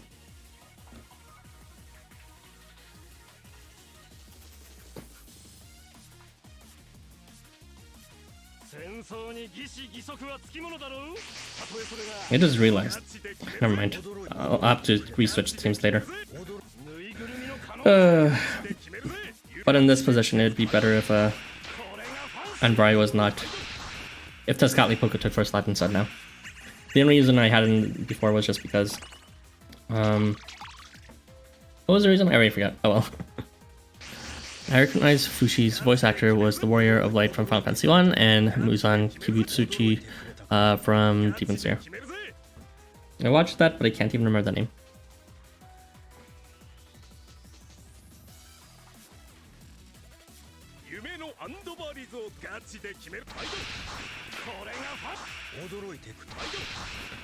Farmed my phone until it was 5% battery.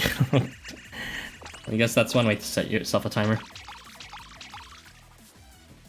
My phone's pretty old now, it goes through its battery quickly, so whenever I do these streams, it's always on battery. I mean, obviously it'd be that high rate, but I don't have a choice in my life.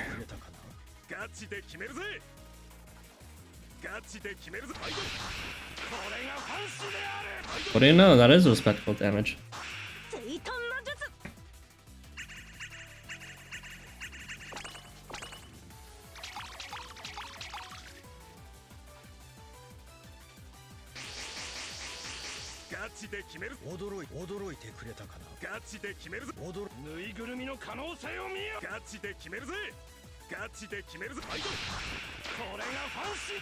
Thank you for the suggestion, Kingdom. I may just keep this.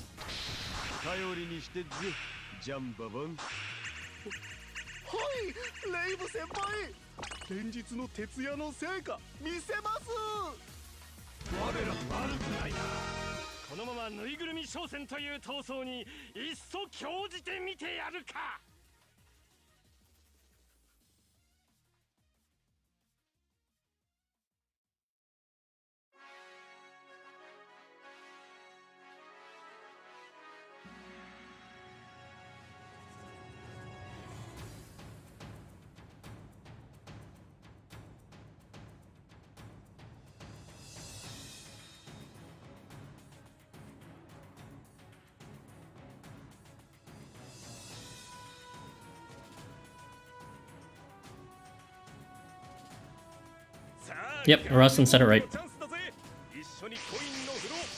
The only time you'll want to bring him is during a summer day.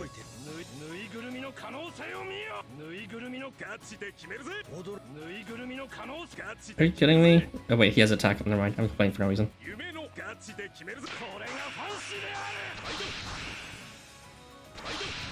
Are you kidding me? Oh my god. Well, I moved it wrong anyways, that was my fault.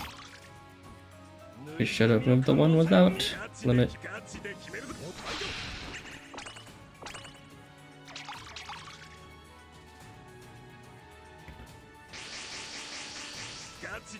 Yep, Rawson is correct again. Berserkers and Warmongers are a restriction. Looks time, I'm gonna borrow someone's on Brian friend list. Use mine if you want FP, I guess. Even though it's not the best for coins.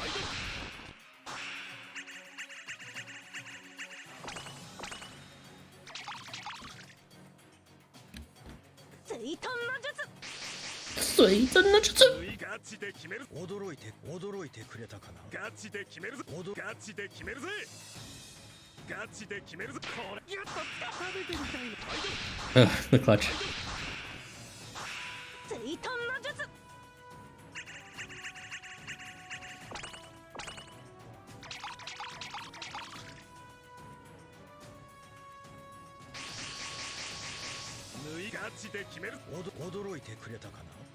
Again, any lag you receive is most likely just the Wi-Fi connection not being perfect.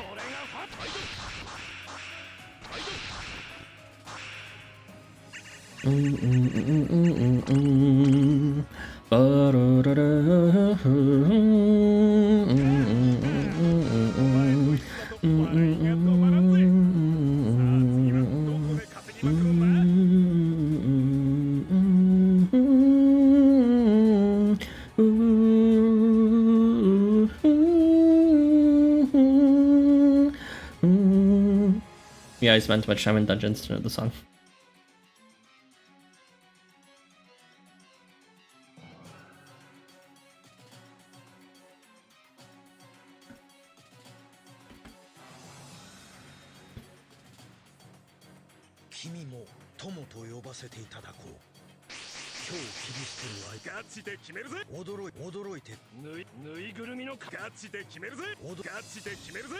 I wonder if I'd be strong enough if I move him.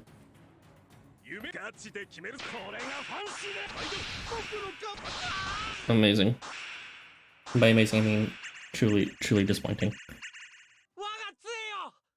Now everyone has curse. Okay, just one.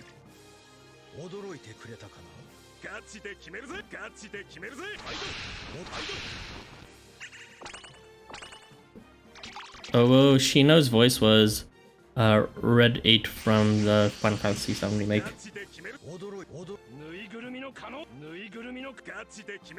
The only reason I know that character is because of porn. Not gonna lie. God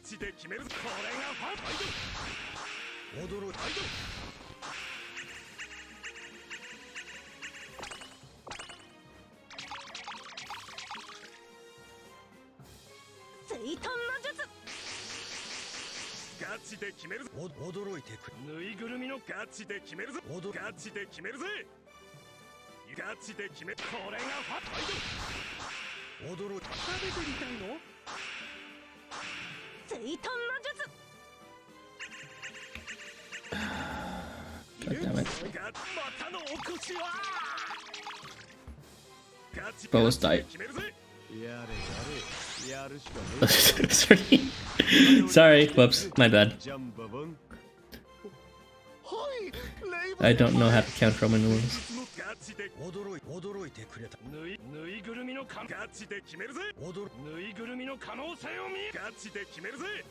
That's why the plot twist of Danganronpa V3 didn't make sense to me.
I forgot I had Claude on my team as bonus, yay. Yeah, I mean, it's not exactly a damage dealer, but... Yeah, I don't have those ARs because of the rates that I hate. I mean, there's also some 3 stars in the AR banner too, so might be worth playing just for that if you want coins.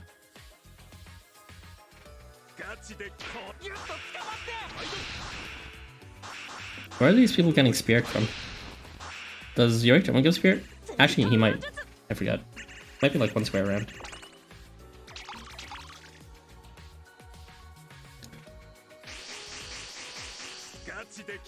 驚いてくれ。ぬいぐるみのガチで決めるぜ。ガチで決めるぜ。ガチでこれがキラキラ輝け我が世の映画。ザクザク稼ぐぜ。まあみおアイドル。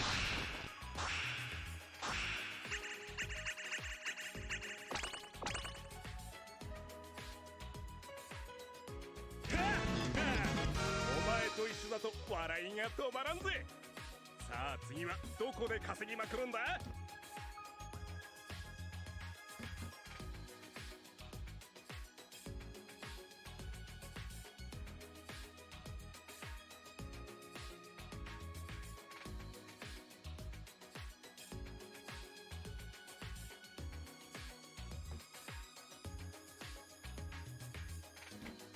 Leave it to Spirit to finish off your enemy. I mean, it's like, yeah, I don't know. It's not a very amazing buff, but it surprisingly finds use when you just need a tiny bit more damage, you know. So you'll be less upset about, like, for example, when Unvari doesn't kill Stas. And it's like, yeah, I need to use, like, those fucking stat blossoms. In the very least, if he has a limit, you don't have to think that. Not limit, if he has a Spirit. I have to keep one of my most powerful units on my team, or else I will get one shot again.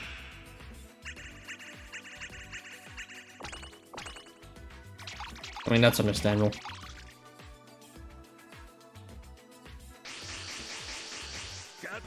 Or we can just do what I do and have 3 super powerful units.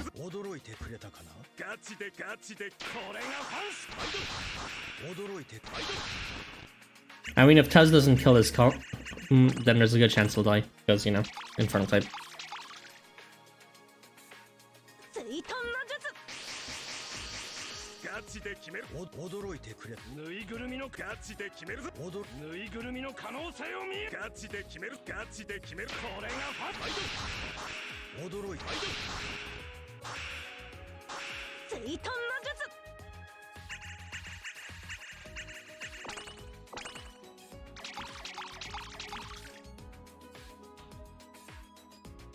Well, if it works, there's not much choices for shot or longer range units, so they can't blame me for using him. He's decently strong, I suppose. I wonder if Andrei will be strong enough to take care of him. I'm gonna... This is the last phase, so who cares? There you go.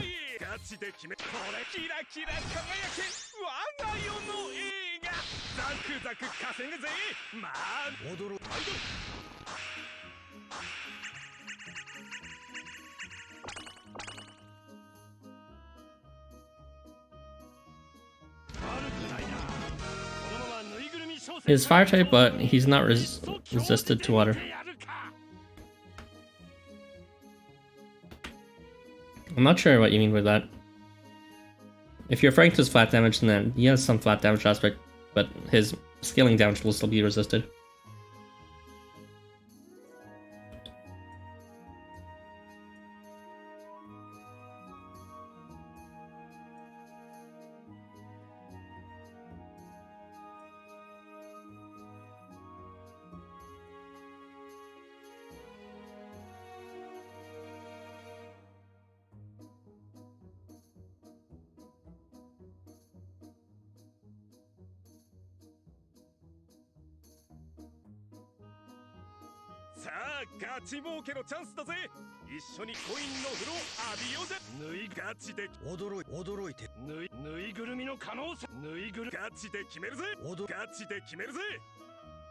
I actually don't think this is strong enough to clear Stas, so I'll just leave him right in the back here. Yeah, that's what I thought.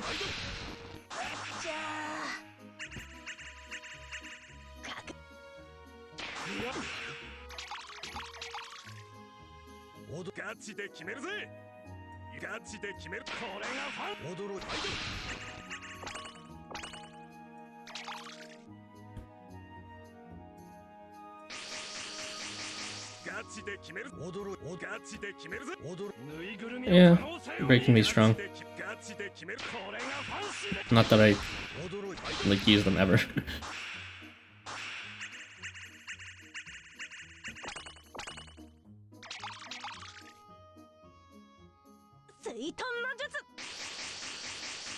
ガチで決める。ぬいぐるみのガチで決めるぜ。驚いてくれたかな。ガチで決めるぜ。ガチでこれがファンシーで。驚いて。水遁の術。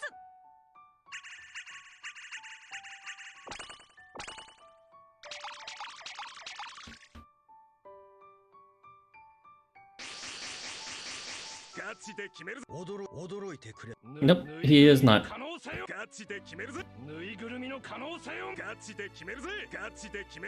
It should be Berserkers and Warmongers, neither of which Break belongs to. So that Law's just probably just using whatever units he does have. As he said, he needs to keep one of his powerful units. He's probably preferring to Break here. I mean, you really don't have much stronger units besides Break. Like, it's not even the strongest out there if you had to choose someone outside of the restrictions today.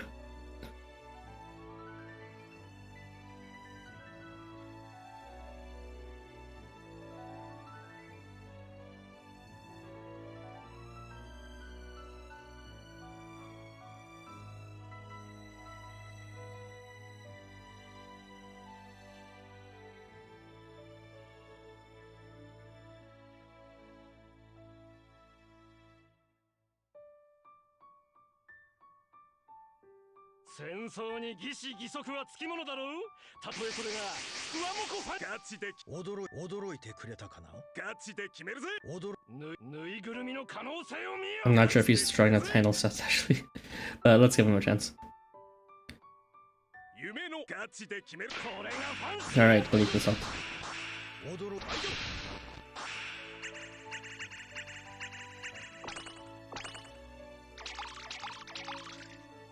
I don't think I remember Break. Wait, I already wrote that. Valentine, Kengo, and Variant Break are my only strongest units I have that are broken. I can see. It's rough not having the units you want. So, I'm at a point where I'm fairly privileged after playing for like maybe 3-ish years. That I'm generally in those shortage of strong units. No matter what guild is featured. I don't have Nodens though, so that's kind of upsetting. If you don't know, Nodens is actually, for some reason, like, he belongs to the Crafters or something. Maybe not the Crafters. It was like some other guild. No, he belonged to the Outlaws, and because he belonged to the Outlaws, but he's also a Wiseman, on Sundays he can equip the Wiseman AR, and he is the only one that can do that, because between the Outlaws and I forgot the other one, it's like the Beast Tamers or something, none of them have world units.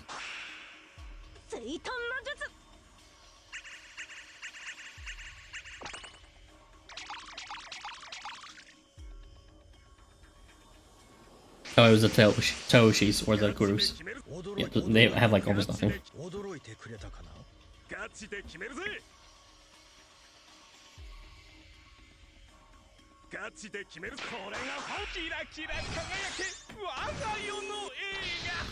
I mean, it's fine. On that day, I actually just don't do the coin quest, and instead I continue grinding on Infernal Giant, which I was doing before this coin event dropped. I'd like to finish them to Secret Artifact level 100 before this campaign ends.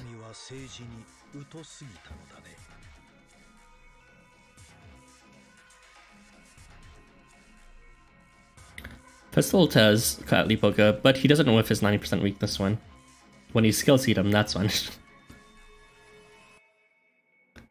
The cold, hard, bitter pill that you don't want to swallow. But yeah, let's see. My Infernal Giant, just to confirm. Did I change my team from Infernal Giant? No, it's right here. Yeah, I use this with Milk's, what's it called? Team Delos, to one-shot every of the 3 phases. And as you saw, that he's at 89, so I'm very close to maxing him. I want to bring Festival to Scatlipoca, but I don't have any other world units that bonus to bring Wiseman AR, so I have to use the Scatlipoca 5-star. I mean, yeah, there's like I also noticed I didn't have many units to equip the Wiseman AR. I think that had to be what's called Yoritomo here for me anyways, because I don't have that many Warmongers. 夢のアンドバリズをガチで決める。これがファンシー。驚いた。僕のカボチャが。少々お待ちを。ぬいぐるみの可能性を見。ガチで決めるぜ。ガチで決めるぜ。100% infliction means they inflict it instantly or they don't. What? I'm not sure what you mean here. It means they're always going to inflict it. There's a chance that skills can fail. When it says 100%, it means it can't fail. It can be blocked by debuffs, or like you could just not activate the condition. But you know, by like whiffing instead of attacking. But if you do the specific condition and you're not blocked or something like that, then yeah, it will go through.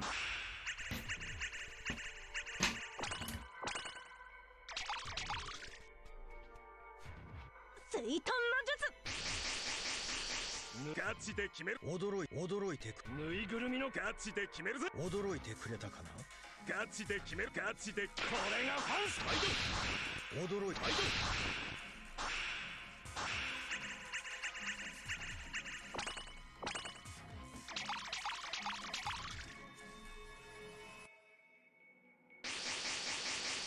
ガチで決める。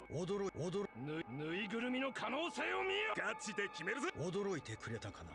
ガチでこれがファンスパイド。やれやるしかねえか。頼りにしてぜジャンババン。はいレイブ先輩。連日の鉄。悪くないな。このままぬいぐるみ商戦という闘争にいっそ興じてみてやるか。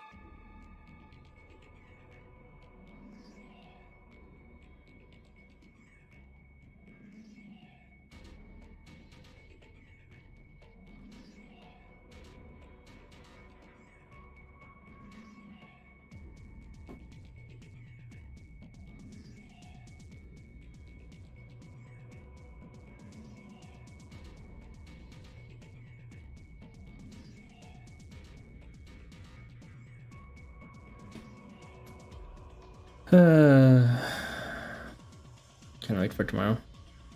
Normally it would be a work day, but now it's a free day that I'm just relaxing. ガチで決めるぜ。驚いてぬいぐるみの可能。ガチで決めるぜ。驚いてくれたかな。ガチで決めるぜ。夢のアンド I wouldn't be strong enough to take care of the tower. Damn it, I should have moved them instead. 少々お待ちを。ガチで決めるぜ。ガチで決めるぜ。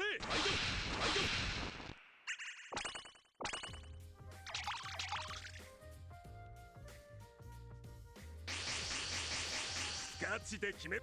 驚いてくれ。ぬいぐるみガチで決めるぜ。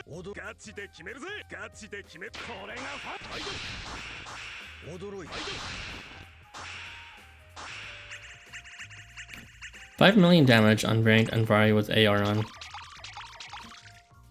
Was that how much damage we did? Maybe when he charges. And they have weakness. Did you know that the Warmongers have 2 Sun Boys? There's Tita and there's Marduk, which is supposedly related to the Sun. But you're probably referring to Tita, right? He's just he's a snipe unit, but his gimmick is to be as strong as a blow unit. And also function like a blow unit in terms of when you hit your first unit, that's the only one you'll be doing damage to. Any other unit that's behind that unit will not take a damage. And not because they activate evasion, but because that's part of his kit. He debuffs himself after that first hit.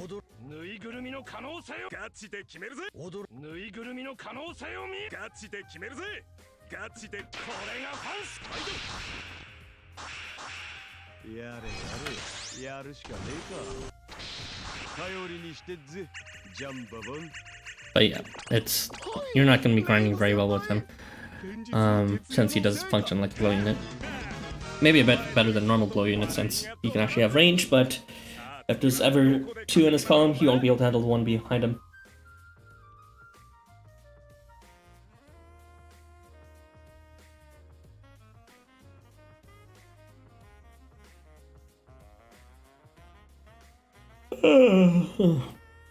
Almost 2 hours in and 1 more hour left. And I am at the peak of my maximum best state. I am now leaning back in my chair, so I might sound a bit echoey.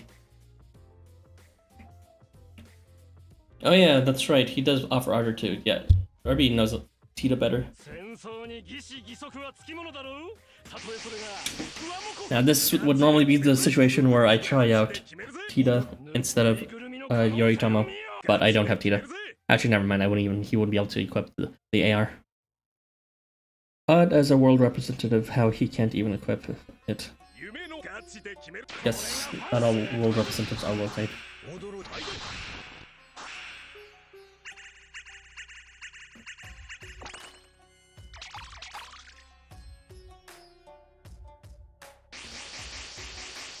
Cheetah's like a lowland corporaker. There you go.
Teddy.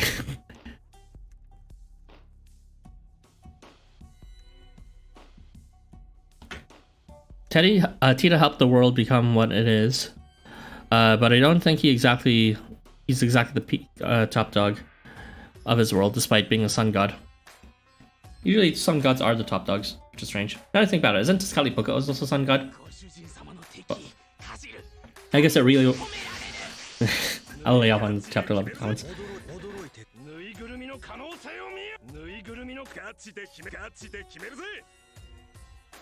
Should be strong. Oh shit, he doesn't have limit.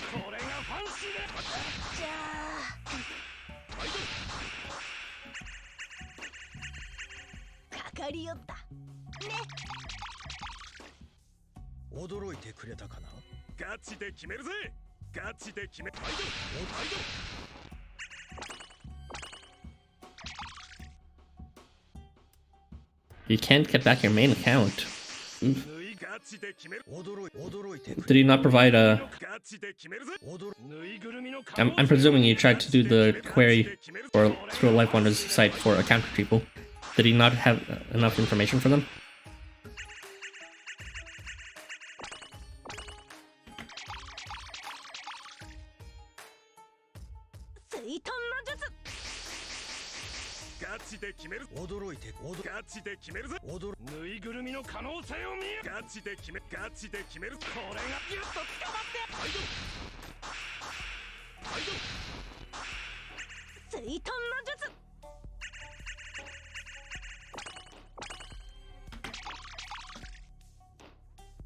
Yeah, that's unfortunate.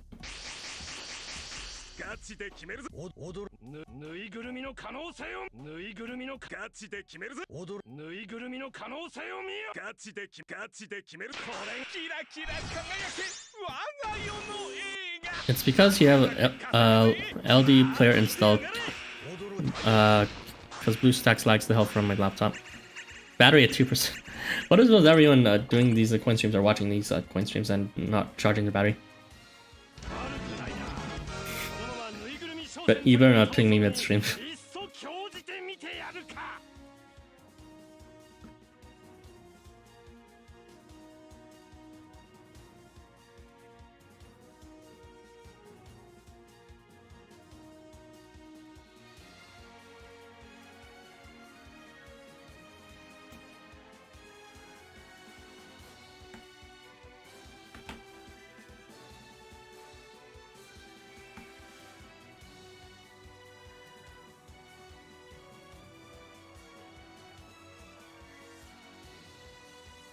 天命により今新たなる肉体を得て天下分け目の戦ガチ Yeah, I suppose so. ガチで決めるぜぬいぐるみの可能ガチで決めるぜ夢のガチで決めるこれがファイト驚いてファイト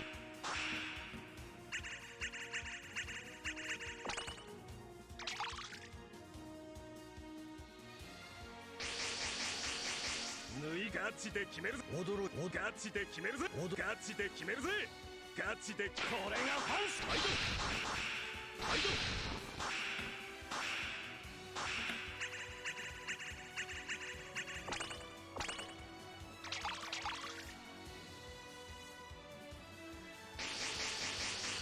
ガチで決めるぬいぐるみの可能ガチで決めるぜぬいぐるみの可能性を見えガチで決めるぜガチでこれがファイトファイト水遁の術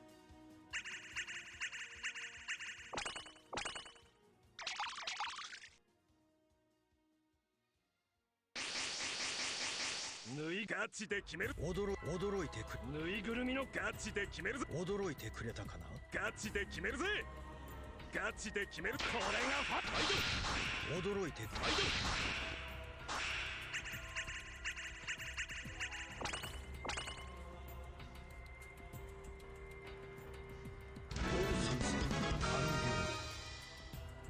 ト友よ君は政治に疎すぎたのだね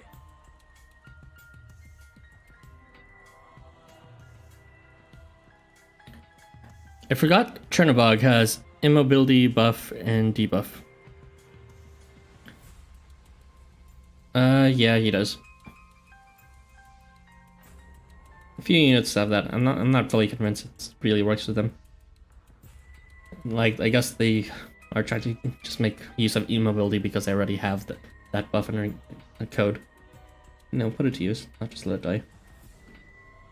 Just making sure that the ERs are working.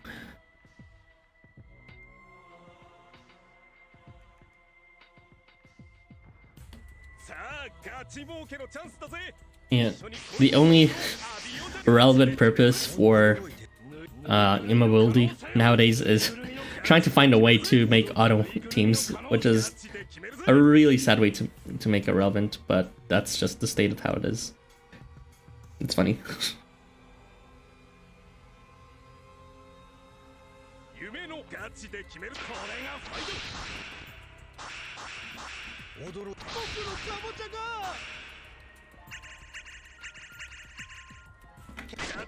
And then you have units like Katoplapas, which has permanent immobility. Well, you know, provided he doesn't have omnidirectional movement buff. Movement expansion.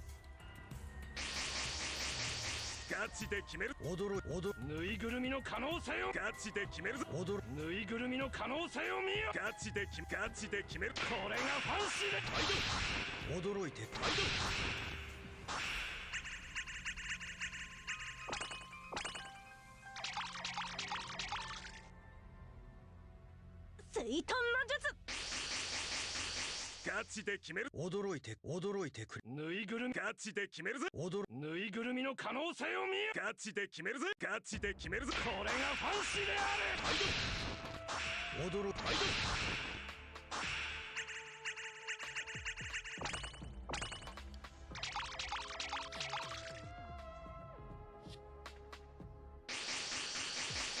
ガチで決めるぜぬいぐるみの可能性ぬいぐるみのガチで決めるぜ驚いてくれたかなガチで決めるガチで決めるこれがファンシーキラキラ輝け我が世の映画ザクザク稼ぐぜまあやれやるしかねえか頼りにしてっぜジャンババンはいレイブ先輩連日の徹夜の成果見せま友よ君は政治に疎すぎたのだね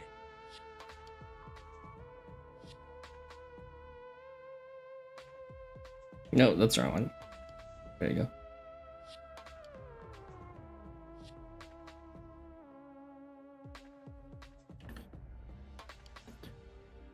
I'm almost up to rank 69. Nice. I'm 1835 away from it, means 1 or 2 battles left. Very close, very close. Very cool. Not sure what you unlock in level 70, but it's always neat to have a pretty stamina up, I guess. I'm not exactly a rank chaser out, since I can bring whatever team I want nowadays. But more power to people who want that. Just need someone to move until his immunity ends. Let's see.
You want to hit rank 120 so I can get that sweet maximum efficiency from the stamina drinks. No one's at rank 100. Isn't rank 120 the highest? I mean, I guess that's the goal of everyone, but at that point, like, the goal might as well be collect every unit and max them to Sacred Artifact level 100.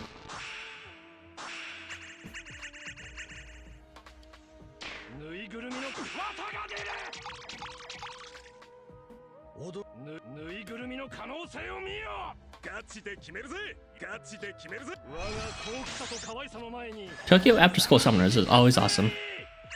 Yep, I can agree with that. Low the grind, then grind as much as you can for rank 120.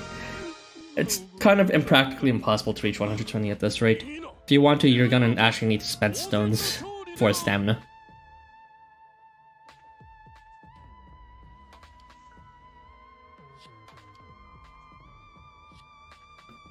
You might reach it in like a few years or something. Like, I'm still a few years away from that. But yeah, still a pipe dream.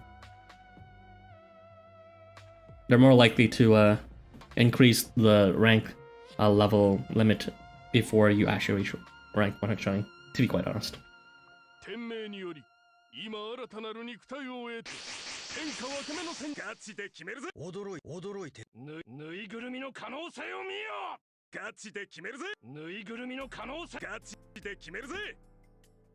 I don't think it'll be strong enough.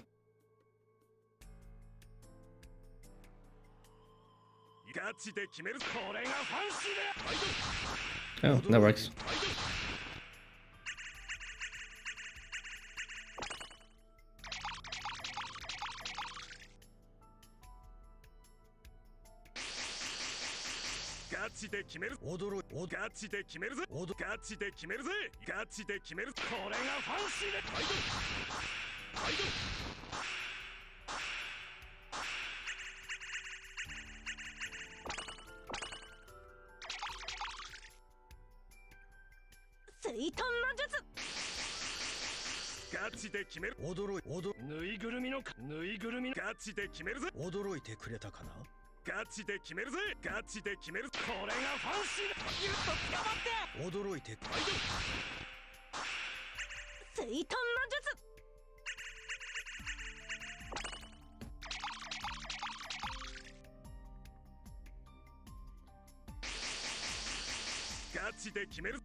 I just remembered my work meeting is actually one day earlier than usual, so tomorrow will not be a day off, but for me to prepare for that.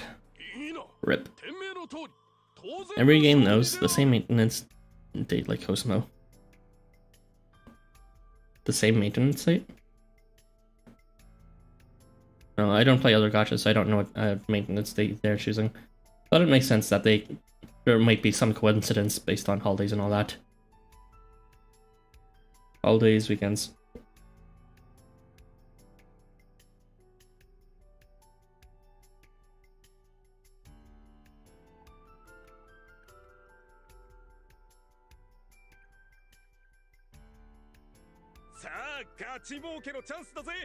Sweet.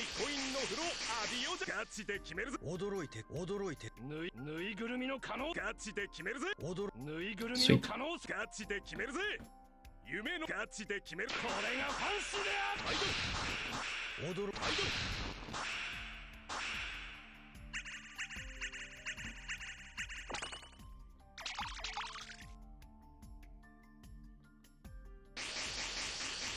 ぬいガチで決める。驚いてくる。ぬいぐるみのガチで決めるぜ。ガチで決めるぜ。ガチで決める。これがファンシ。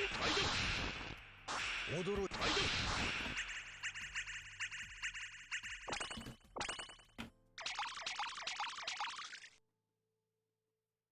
水遁の術。ガチで決める。ぬいぐるみガチで決めるぜ。驚いてくれたかな。ガチで決めるぜ。ガチでこれがファンス。ギュッとつか。驚いて水遁の術。Maybe not for my benefit, but I hope that LifeWonders releases something like a node quest for a level seed or skill seed, so that we have something to do with this coin. Now, it would be unfortunate for me to hear that, since that would be locked behind Chapter 12, but in the very least, I would know that it would be fine for me to grind Chapter 11 seeds, and not feel like there's better seed than Chapter 12. And plus, attack and HP seeds are still something against, but like, okay, I can't even say that with a straight face. Oh boy. I need more seed! Fill me up with seed, LifeWonders. In every orifice.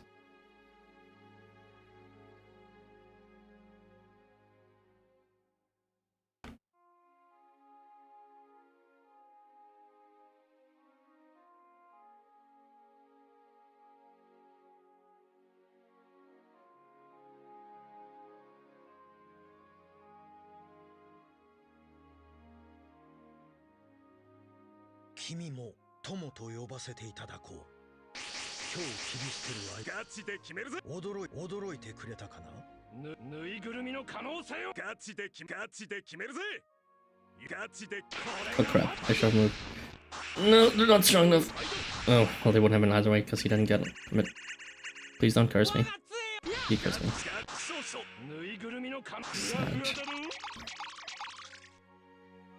ぬいぐるみの可能性をガチで決めるぜ。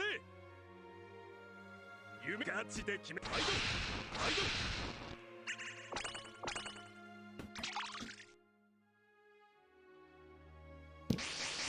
I just realized I didn't even check my total, and the 2-hour mark passed a while ago. I will do that after this. ぬいぐるみの可能性を見よ。ガチで決めるぜ。ガチで決める。これがファンス。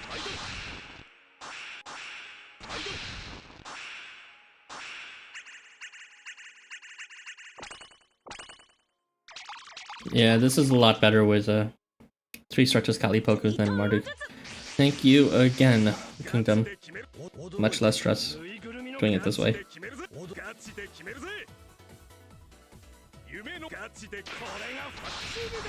Are you serious?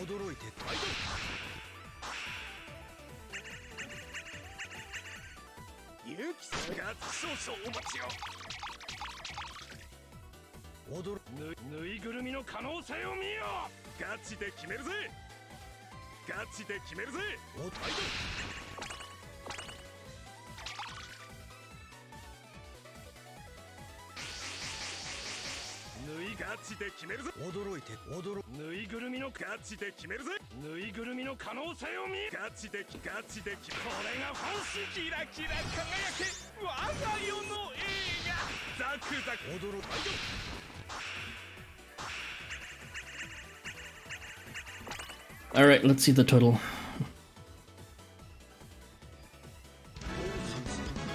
$166. Okay.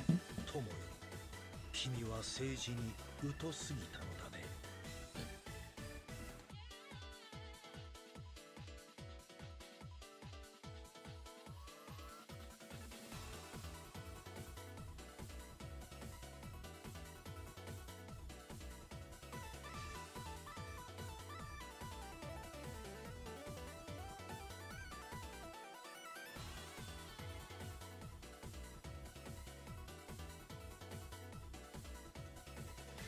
さあ、ガチ儲けのチャンスだぜ。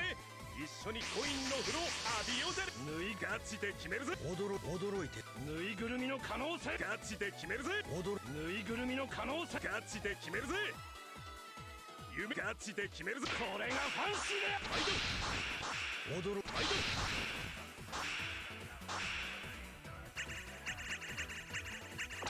OMG, Kamui is the only one left on my team. And no.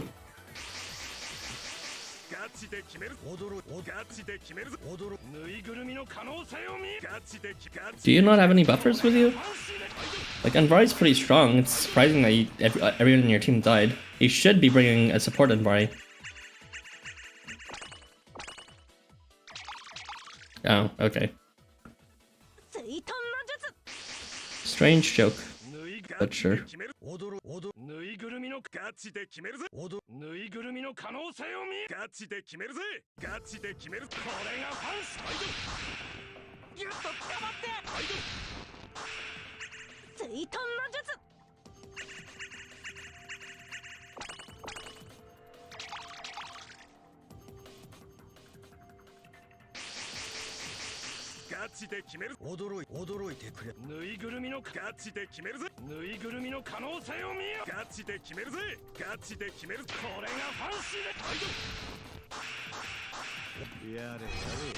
Yeah, I just take a bunch of trash units and essentially solo it with Anvari. See, that's what I'm saying. It should be possible with Anvari, even if Anvari takes a lethal hit, he has guts, right? So you should be able to get rid of them even in the following turn. He wouldn't inflict his crit in concentration, and he used this guts once and KO off from a valiant enemy. Wow, that is mega trash. Is your Anvari not... is your support Anvari you're using not fully seated? That's kind of like an essential if you're using Anvari. One of the reasons why, like, Anvari is a prime choice to be seated, in fact. There's a lot of cases where he'd be sub-lethal without that seating.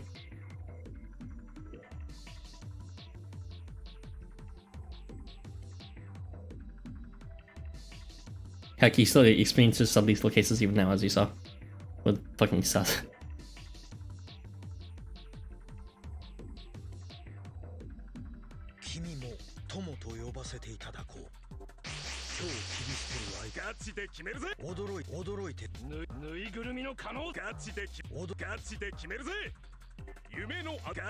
No limit.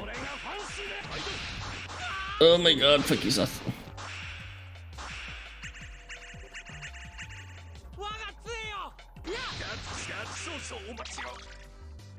Stop cursing my Anvari, goddammit.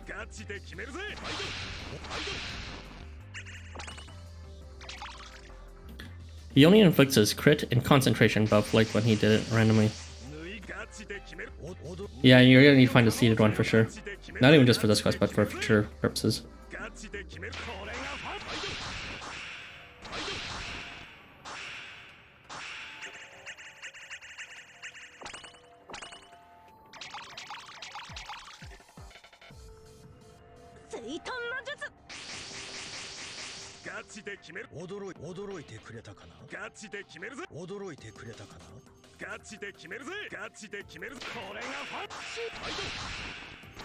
Uh-oh. Uh-oh, is Tez dead? Please don't kill him. Okay, good. How did he even survive that? What the fuck?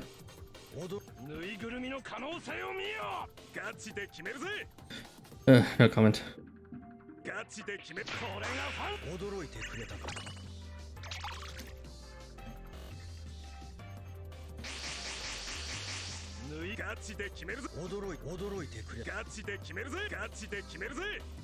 ガチでこれがファンシーだ。やれやれ、やるしかねえか。頼りにしてぜ、ジャンババン。はい、レイブ先輩、連日の徹夜の成果見せ。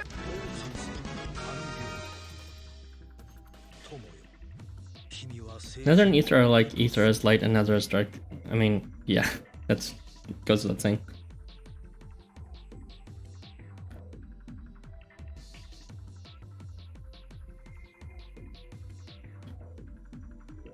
Nice.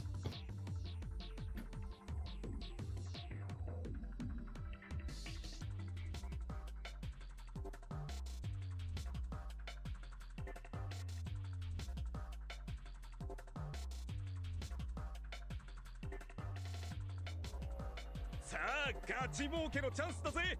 一緒にコインの風呂浴びようぜ。ガチで決めるぜ。驚いて。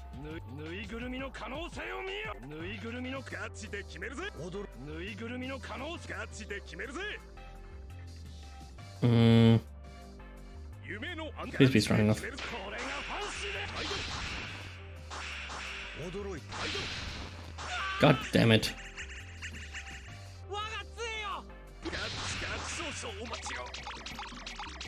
We need to boycott Seth. Make sure he never gets an appearance in any other quest or event ever again. He's had too much time to shine. Cancel Seth. Do the right thing. Hello? Oh, right. I pressed the... My bad. I changed the speed. I wasn't paying attention.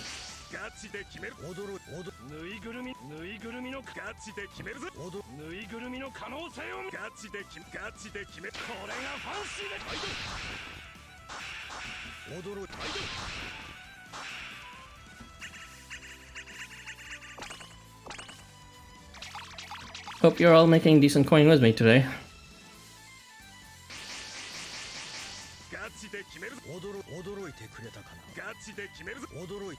We're all working together based on the promise that LifeWonders never said. The promise that there will be more skill in level seats.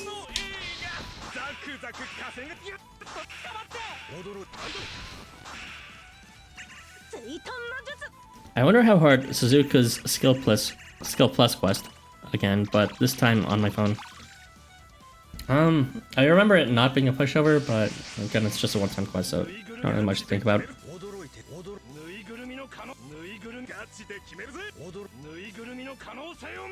It's not like it's designed to the caliber of actual challenge quests, so you don't have too much to worry about as long as you bring your usual blow 'em up team.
While we're on the topic of no topic at all, how's your situation looking at, guys, in terms of the pandemic? Oh, you're heading out? Alright, see you all. It was nice talking with you while you were here. But yeah, to those who are still listening and willing to chat, how is your situation looking for the pandemic? Recently, Canada, aka where I am, opened up the restrictions, and it's going pretty well so far. I mean, famous last words. Our vaccination rate has been pretty good though lately. We were falling behind in terms of for a long time, but suddenly our rate just went up, and now that we're in phase 3 of our opening up plan, we even have sit-ins now, so I've been able to enjoy. Why did I move from there? What am I doing? I'm not even thinking. But yeah, we are enjoying ourselves. Just I've been hanging out, seeing some friends, having picnics with them, and going to some eat-ins. It's nice finally being able to enjoy the beginning of hopefully what is the post-pandemic life.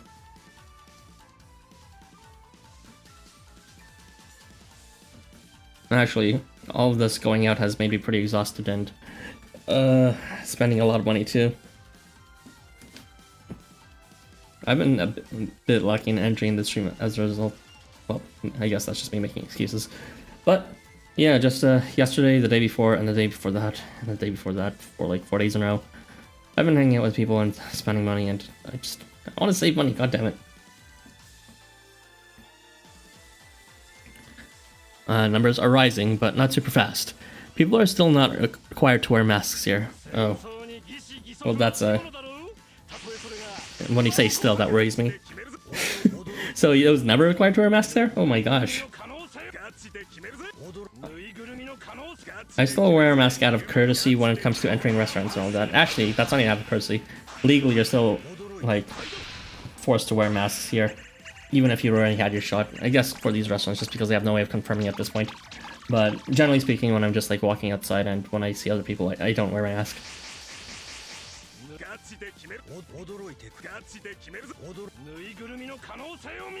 Like, don't get me wrong, I do care about like the safety of other people if I maybe like a transmitter or something.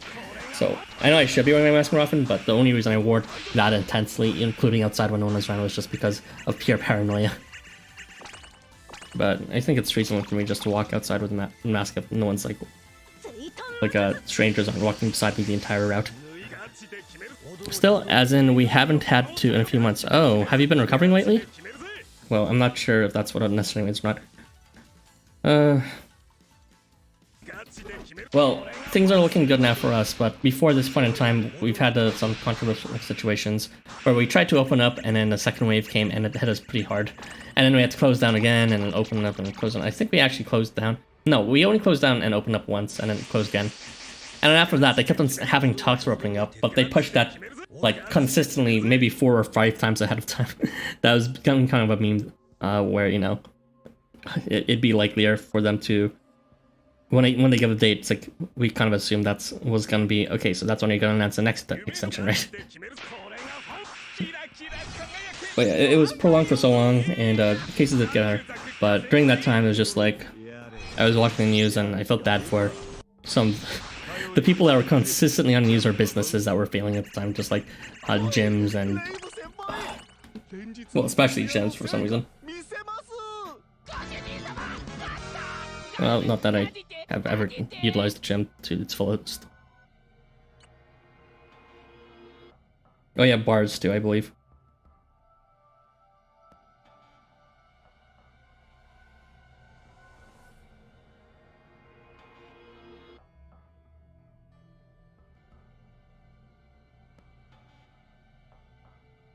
Still, I am cautiously on the lookout for news regarding the Delta variant or other variants.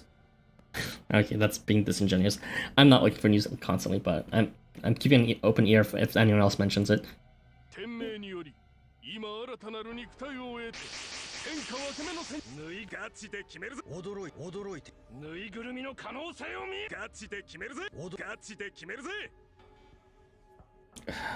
I don't even care if it's Volus isn't. If this doesn't hurt Volus, I just need a fucking Seth dead. I want you dead and gone.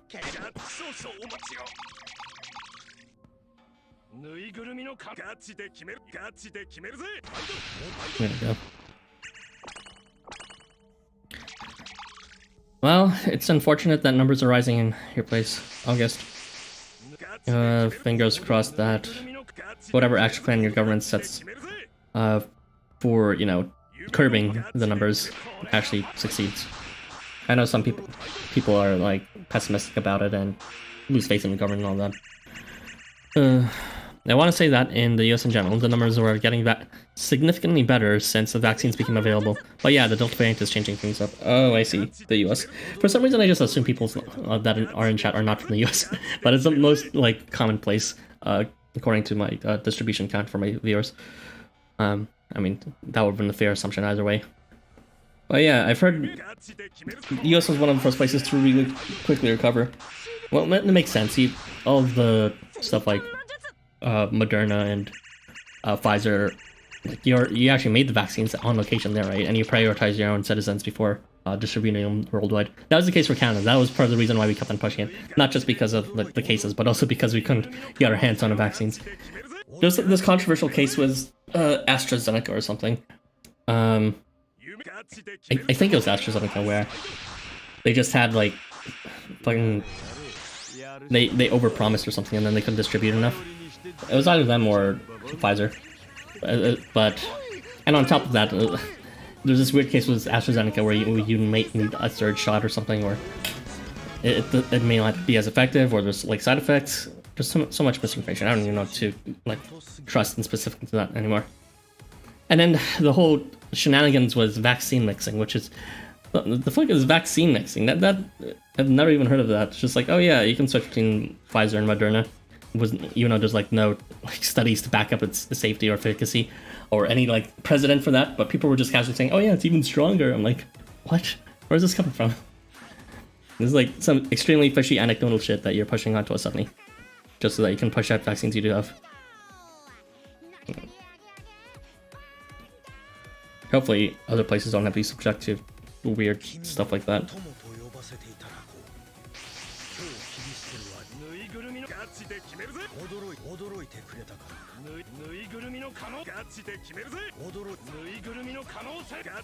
The buffs take forever to go off.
Does anyone have the lyrics for the song? Like, translated, I mean. I'm actually interested what someone's saying.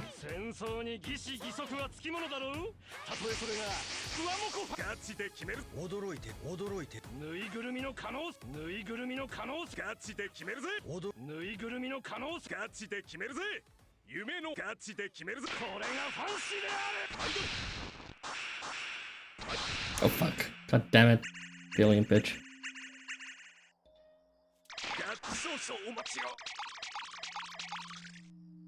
ぬいぐるみの可能性を見ガチで決めるぜ。ファイトファイト。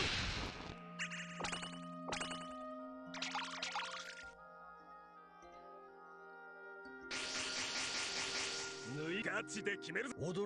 ぬいぐるみのガチで決めるぜ。ぬいぐるみの可能性をガチで決めるぜ。ガチで決める。これがファンスファイト。ファ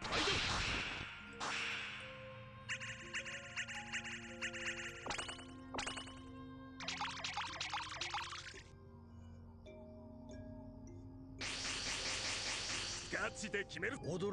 ガチで決めるぜ。驚いてくれたかな。ガチで決めるぜ。ガチで決めるぜ。これがファンシである。ギュッと捕まって。驚いて。ファイト。水遁の術。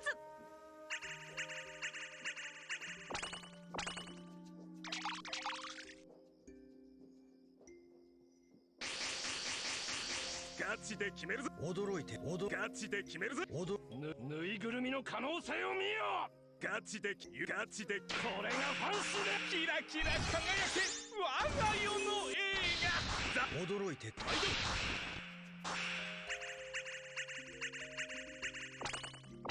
Wait, was I pinged? The fuck? Oh, never mind. It's just personal stuff. さあ次はどこで稼ぎまくるんだ。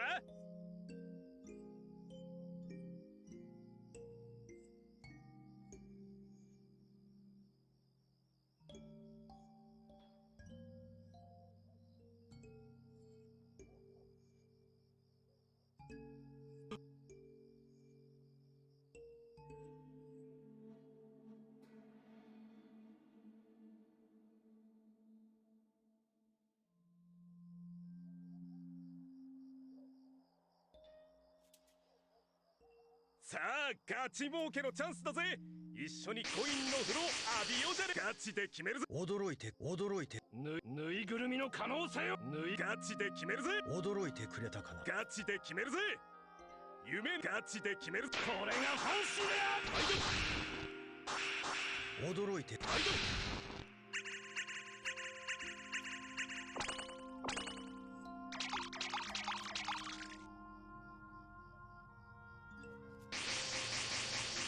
ガチで決める。驚いてくれ。ぬいぐるみのガチで決めるぞ。驚いてくれたかな。ガチでこれがファンシーファイ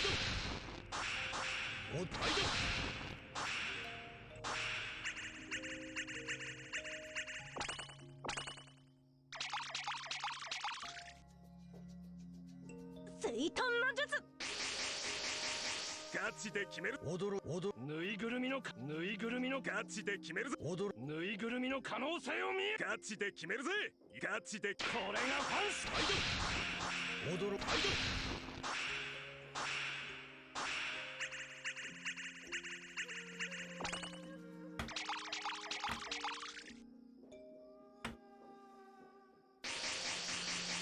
ガチで決める。驚いてくれ。ぬいぐるみガチで決めるぜ。ぬいぐるみの可能性を見よ。ガチで決めるぜ。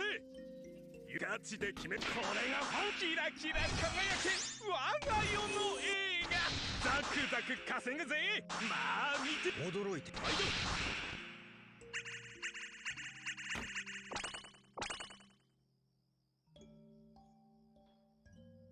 くないな。このままぬいぐるみ商戦という闘争にいっそ興じてみてやるか。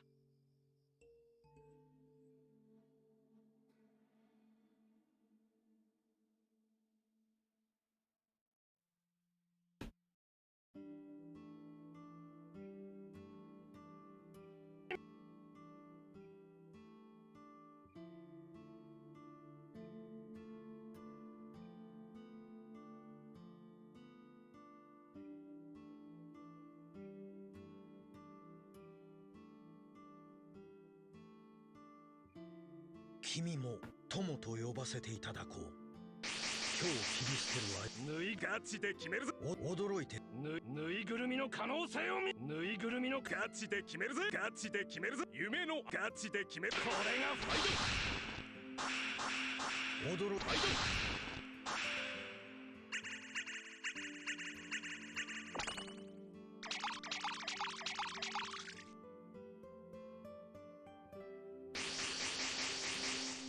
ガチで決める驚いてくるぬいぐるみのガチで決めるぞぬいぐるみの可能性を見ガチで決めるガチでこれが Almost there.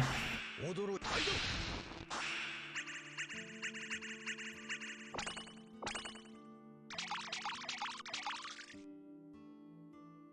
水遁の術ぬいガチで決めるぬいぐるみの可能性をガチで決めるぞぬいぐるみの可能性をガチで決めるぜガチで決めるこれが驚いてギュッと止まって水遁の術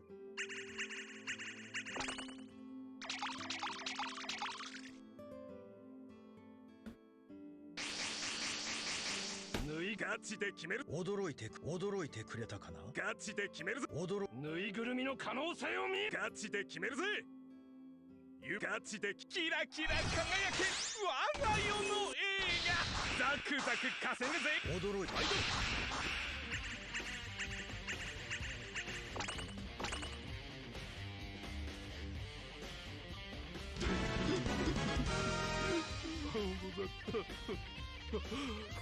いいな天命の通り当然の勝利である What? Give me. How did I not realize this all the time? Dungeon quest and weekly mission. Alright, I'll do them later.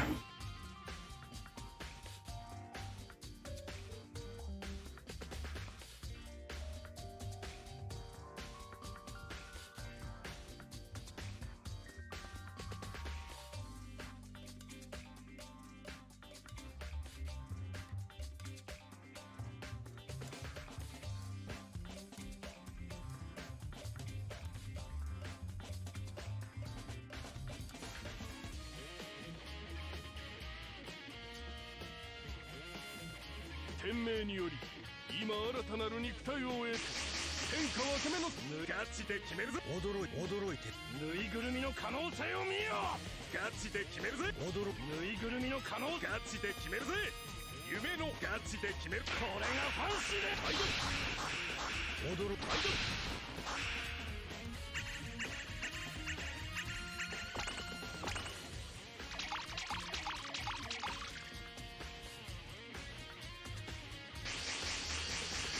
ぬいぐるみガチで決め驚いてくれぬいぐるみのガチで決めるぞ驚いてくれたかなガチで決めるぜガチで決めるぞこれがファンシーである驚いて What do you guys think about the Olympics?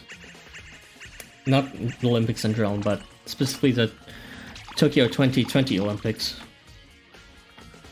水遁の術 I know there's a lot of controversy behind it in terms of cases and whether it should have opened up or not.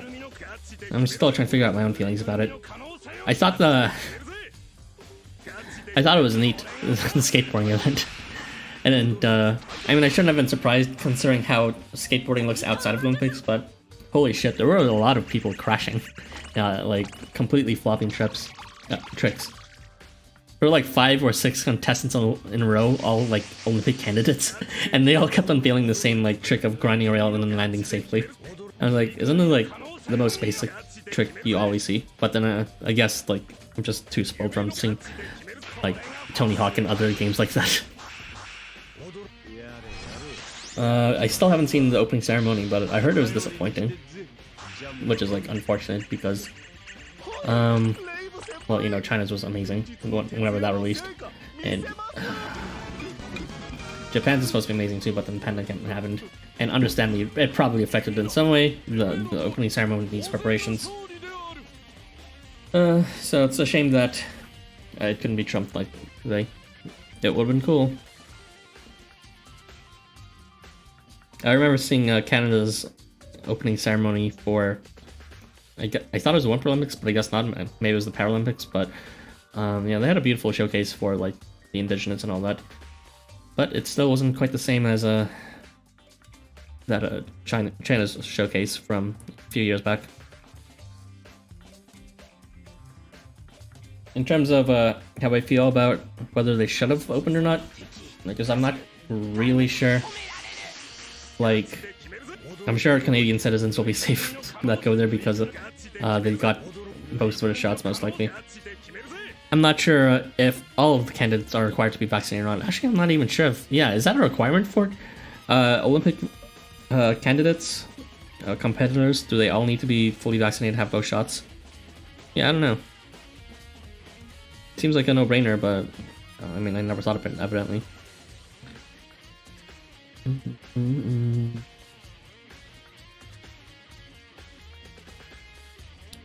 Trying to find a way how to attack both these guys. I think there might not be a way, but... Okay, with this. Oh, this should be fine.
But yeah, the Olympics is probably the only time I actually bother watching sports.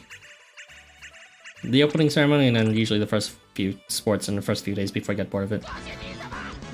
There's like some other sports event that is like known that, you know, is famous for its advertisements, but I'm honestly more interested in the Olympics.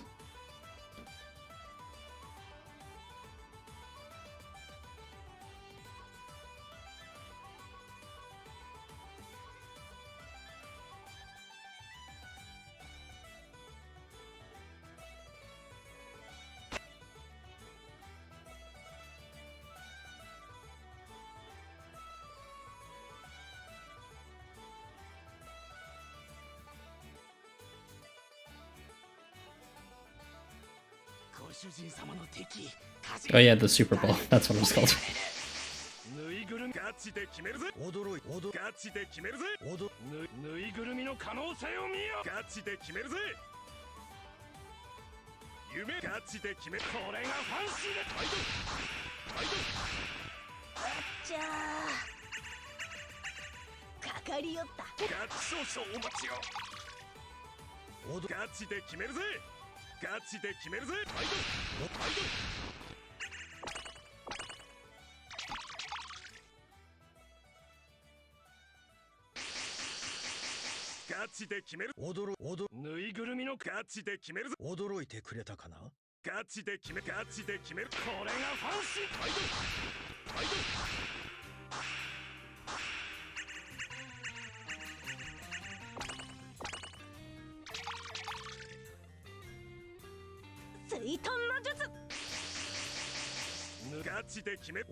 君も友と呼ばせていただこう。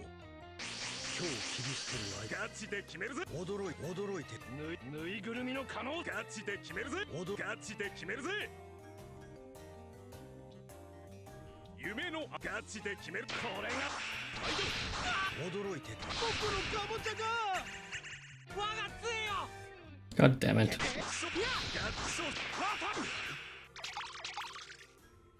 ガチガチで決めるぜ。ガチで決める。これがファイト。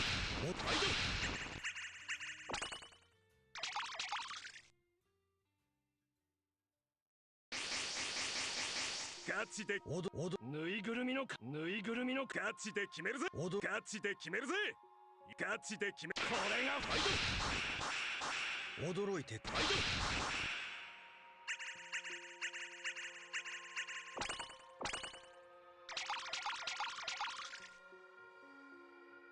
水遁の術。ガチで決める。驚いてくれ。ぬいぐるみのガチで決めるぜ。ぬいぐるみの可能性を見。ガチで決め。ガチで決め。これがファイト。ギュッと捕まって。ファイト。水遁の術。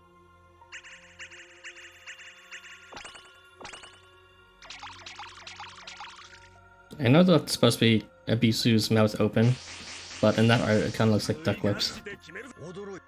ぬいぐるみの可能性を見よ。ガチで決めるぜ。ガチで決めるぜ。ガチで決め。これがファンス。キラキラ輝け。我が世の映画。You remember reading that the Olympics don't have a live audience, so I guess as far as COVID goes, it's fine.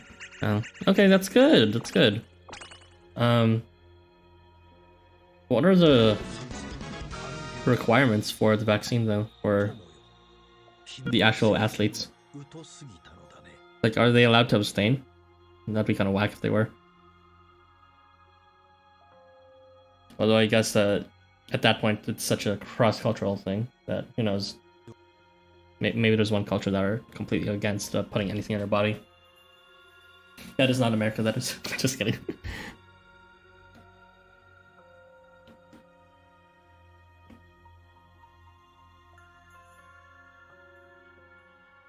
It may also be the case that they may be afraid of the vaccine affecting their athletic performance. Because even if, like, the microchips aren't real, I mean, the side effects are. Fuck Seth. Seriously, Seth can die. Seth needs to be cancelled. Cancel Seth!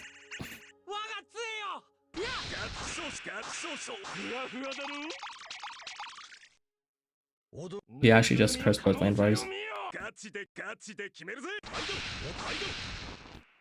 The athletes are not required to get vaccinated, but the staff is. That's an interesting arrangement, to say the least. The staff makes sense. I mean, in that case, the staff is just going to be the Tokyo administrators of the event. Well, anyone Japanese, I would suppose, but primarily Tokyo. There might be some international ones too, but I guess for the committee itself, they need to be in agreement for the vaccine. But for the actual athletes, I suppose the only thing they really need to worry about is just being in peak physical condition. Still, that screams liability. There's a good chance someone could sabotage that to try to, you know, pull the wool over a competitor they see as a threat. Most athletes are vaccinated anyway, so I guess it's fine. Okay, that's good.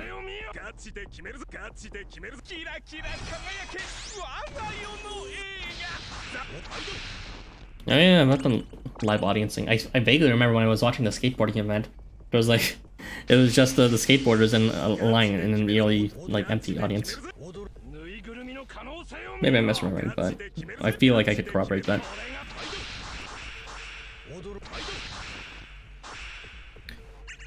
Alright, well, Japan usually knows what it's doing, so I guess we can trust them with handling it fine.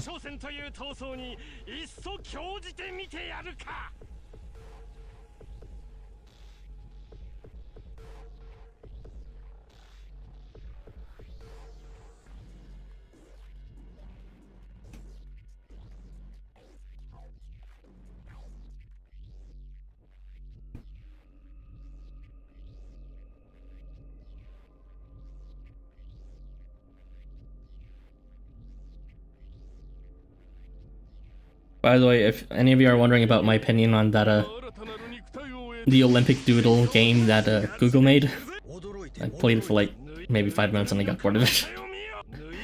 It's cute, it's charming, but it's like, I don't know. I wouldn't call it fun. I would call it neat that so much can be done in a single doodle, but I wouldn't call it fun.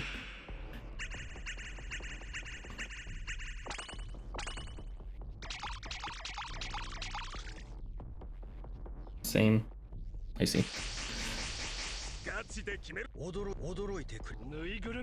I wonder if there's any porn of it. I should check E6 one later for the Google Doodle. Priorities right there.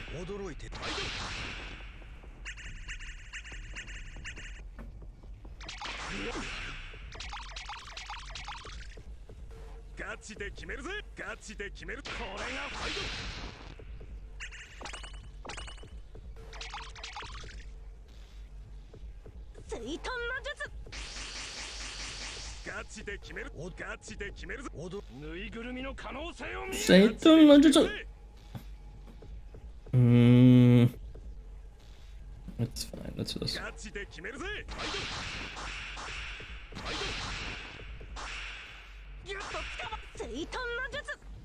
I like how they made the last stage related to Beachside, as if they know that Anvari is still busted for coin-related events.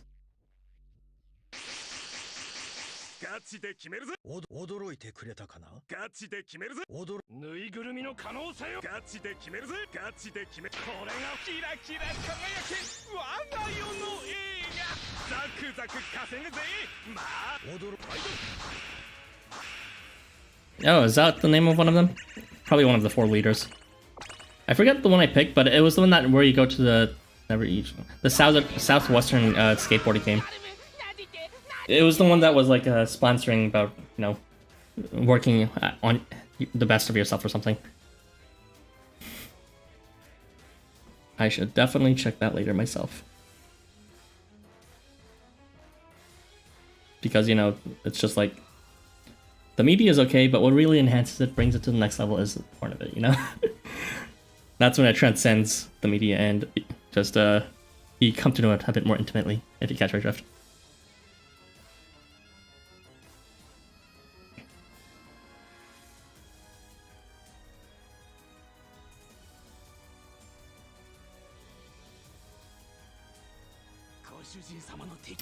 I must admit there are times where I've played games, started games exclusively because of their porn. For example, Wonder Boy, and I forgot what the rest of the title is, where you like turn into different animals for some reason. Apparently that was a remake of an old game, and it had some pretty nice music. But honestly, the only reason I bought it was because I saw part of it on E61. Ooh boy. And of course, Tokyo Afterschool Summers being the quintessential case of something I picked up just because I saw some good smart of it.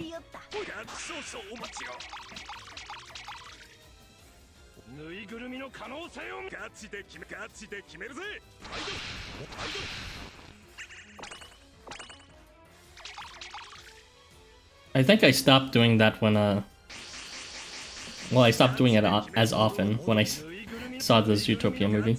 I was like, you know, there's a lot of porn to it, why not check it out? And then I saw it and I was like, it's okay. I don't know if I was worth my time though. And thus the furry bait media began. It began with that, and the most latest furry bait is Odd Taxi. Jesus Christ.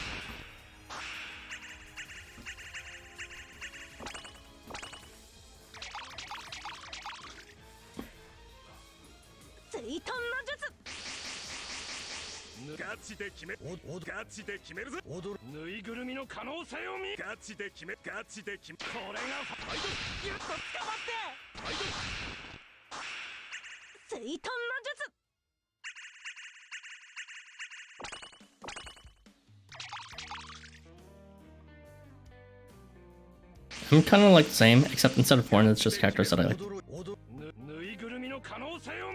I mean, true. One of the main reasons why I started this game, I've mentioned a few times, was because I thought Kushi's design was really cute.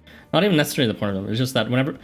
Yes, it was on the porn site, but there's lots of, like, safer work stuff on that, in terms of... What's it called? Just Kushi being Kushi, and standing and being cute. It's like, wow, I want this character. Or I want to see what this character's about. And then I played it, and then I never got Kushi for like an entire year, and then I lost interest in them, but I still love the game, so...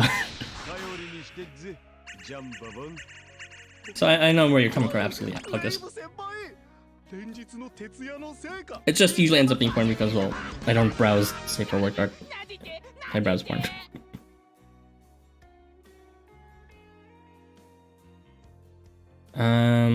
Should I spend one more drink?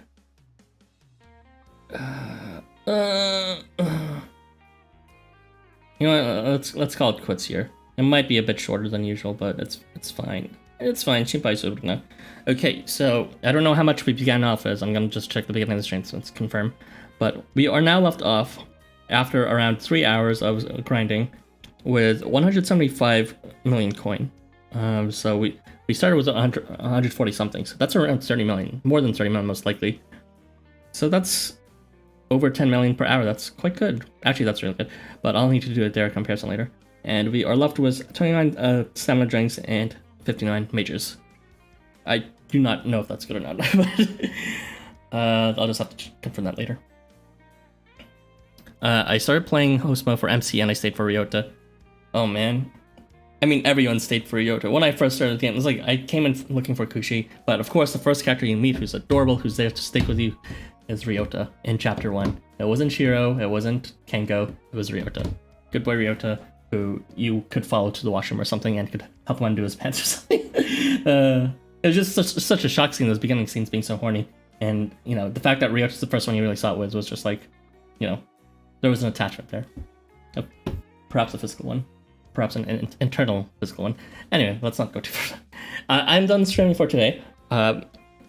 Most likely, not guaranteed, but most likely, I will stream again same time next week for the next Berserker day. Again, today, out of all the 7 days, is the most worst just because Unvari exists. So I would say save your drinks for grinding on those days, unless you just have a shitload of drinks, in which case feel free to grind any of these, because all of the days actually provide a pretty decent bonus to my understanding. I will get back to you on the exact efficiency of it though later.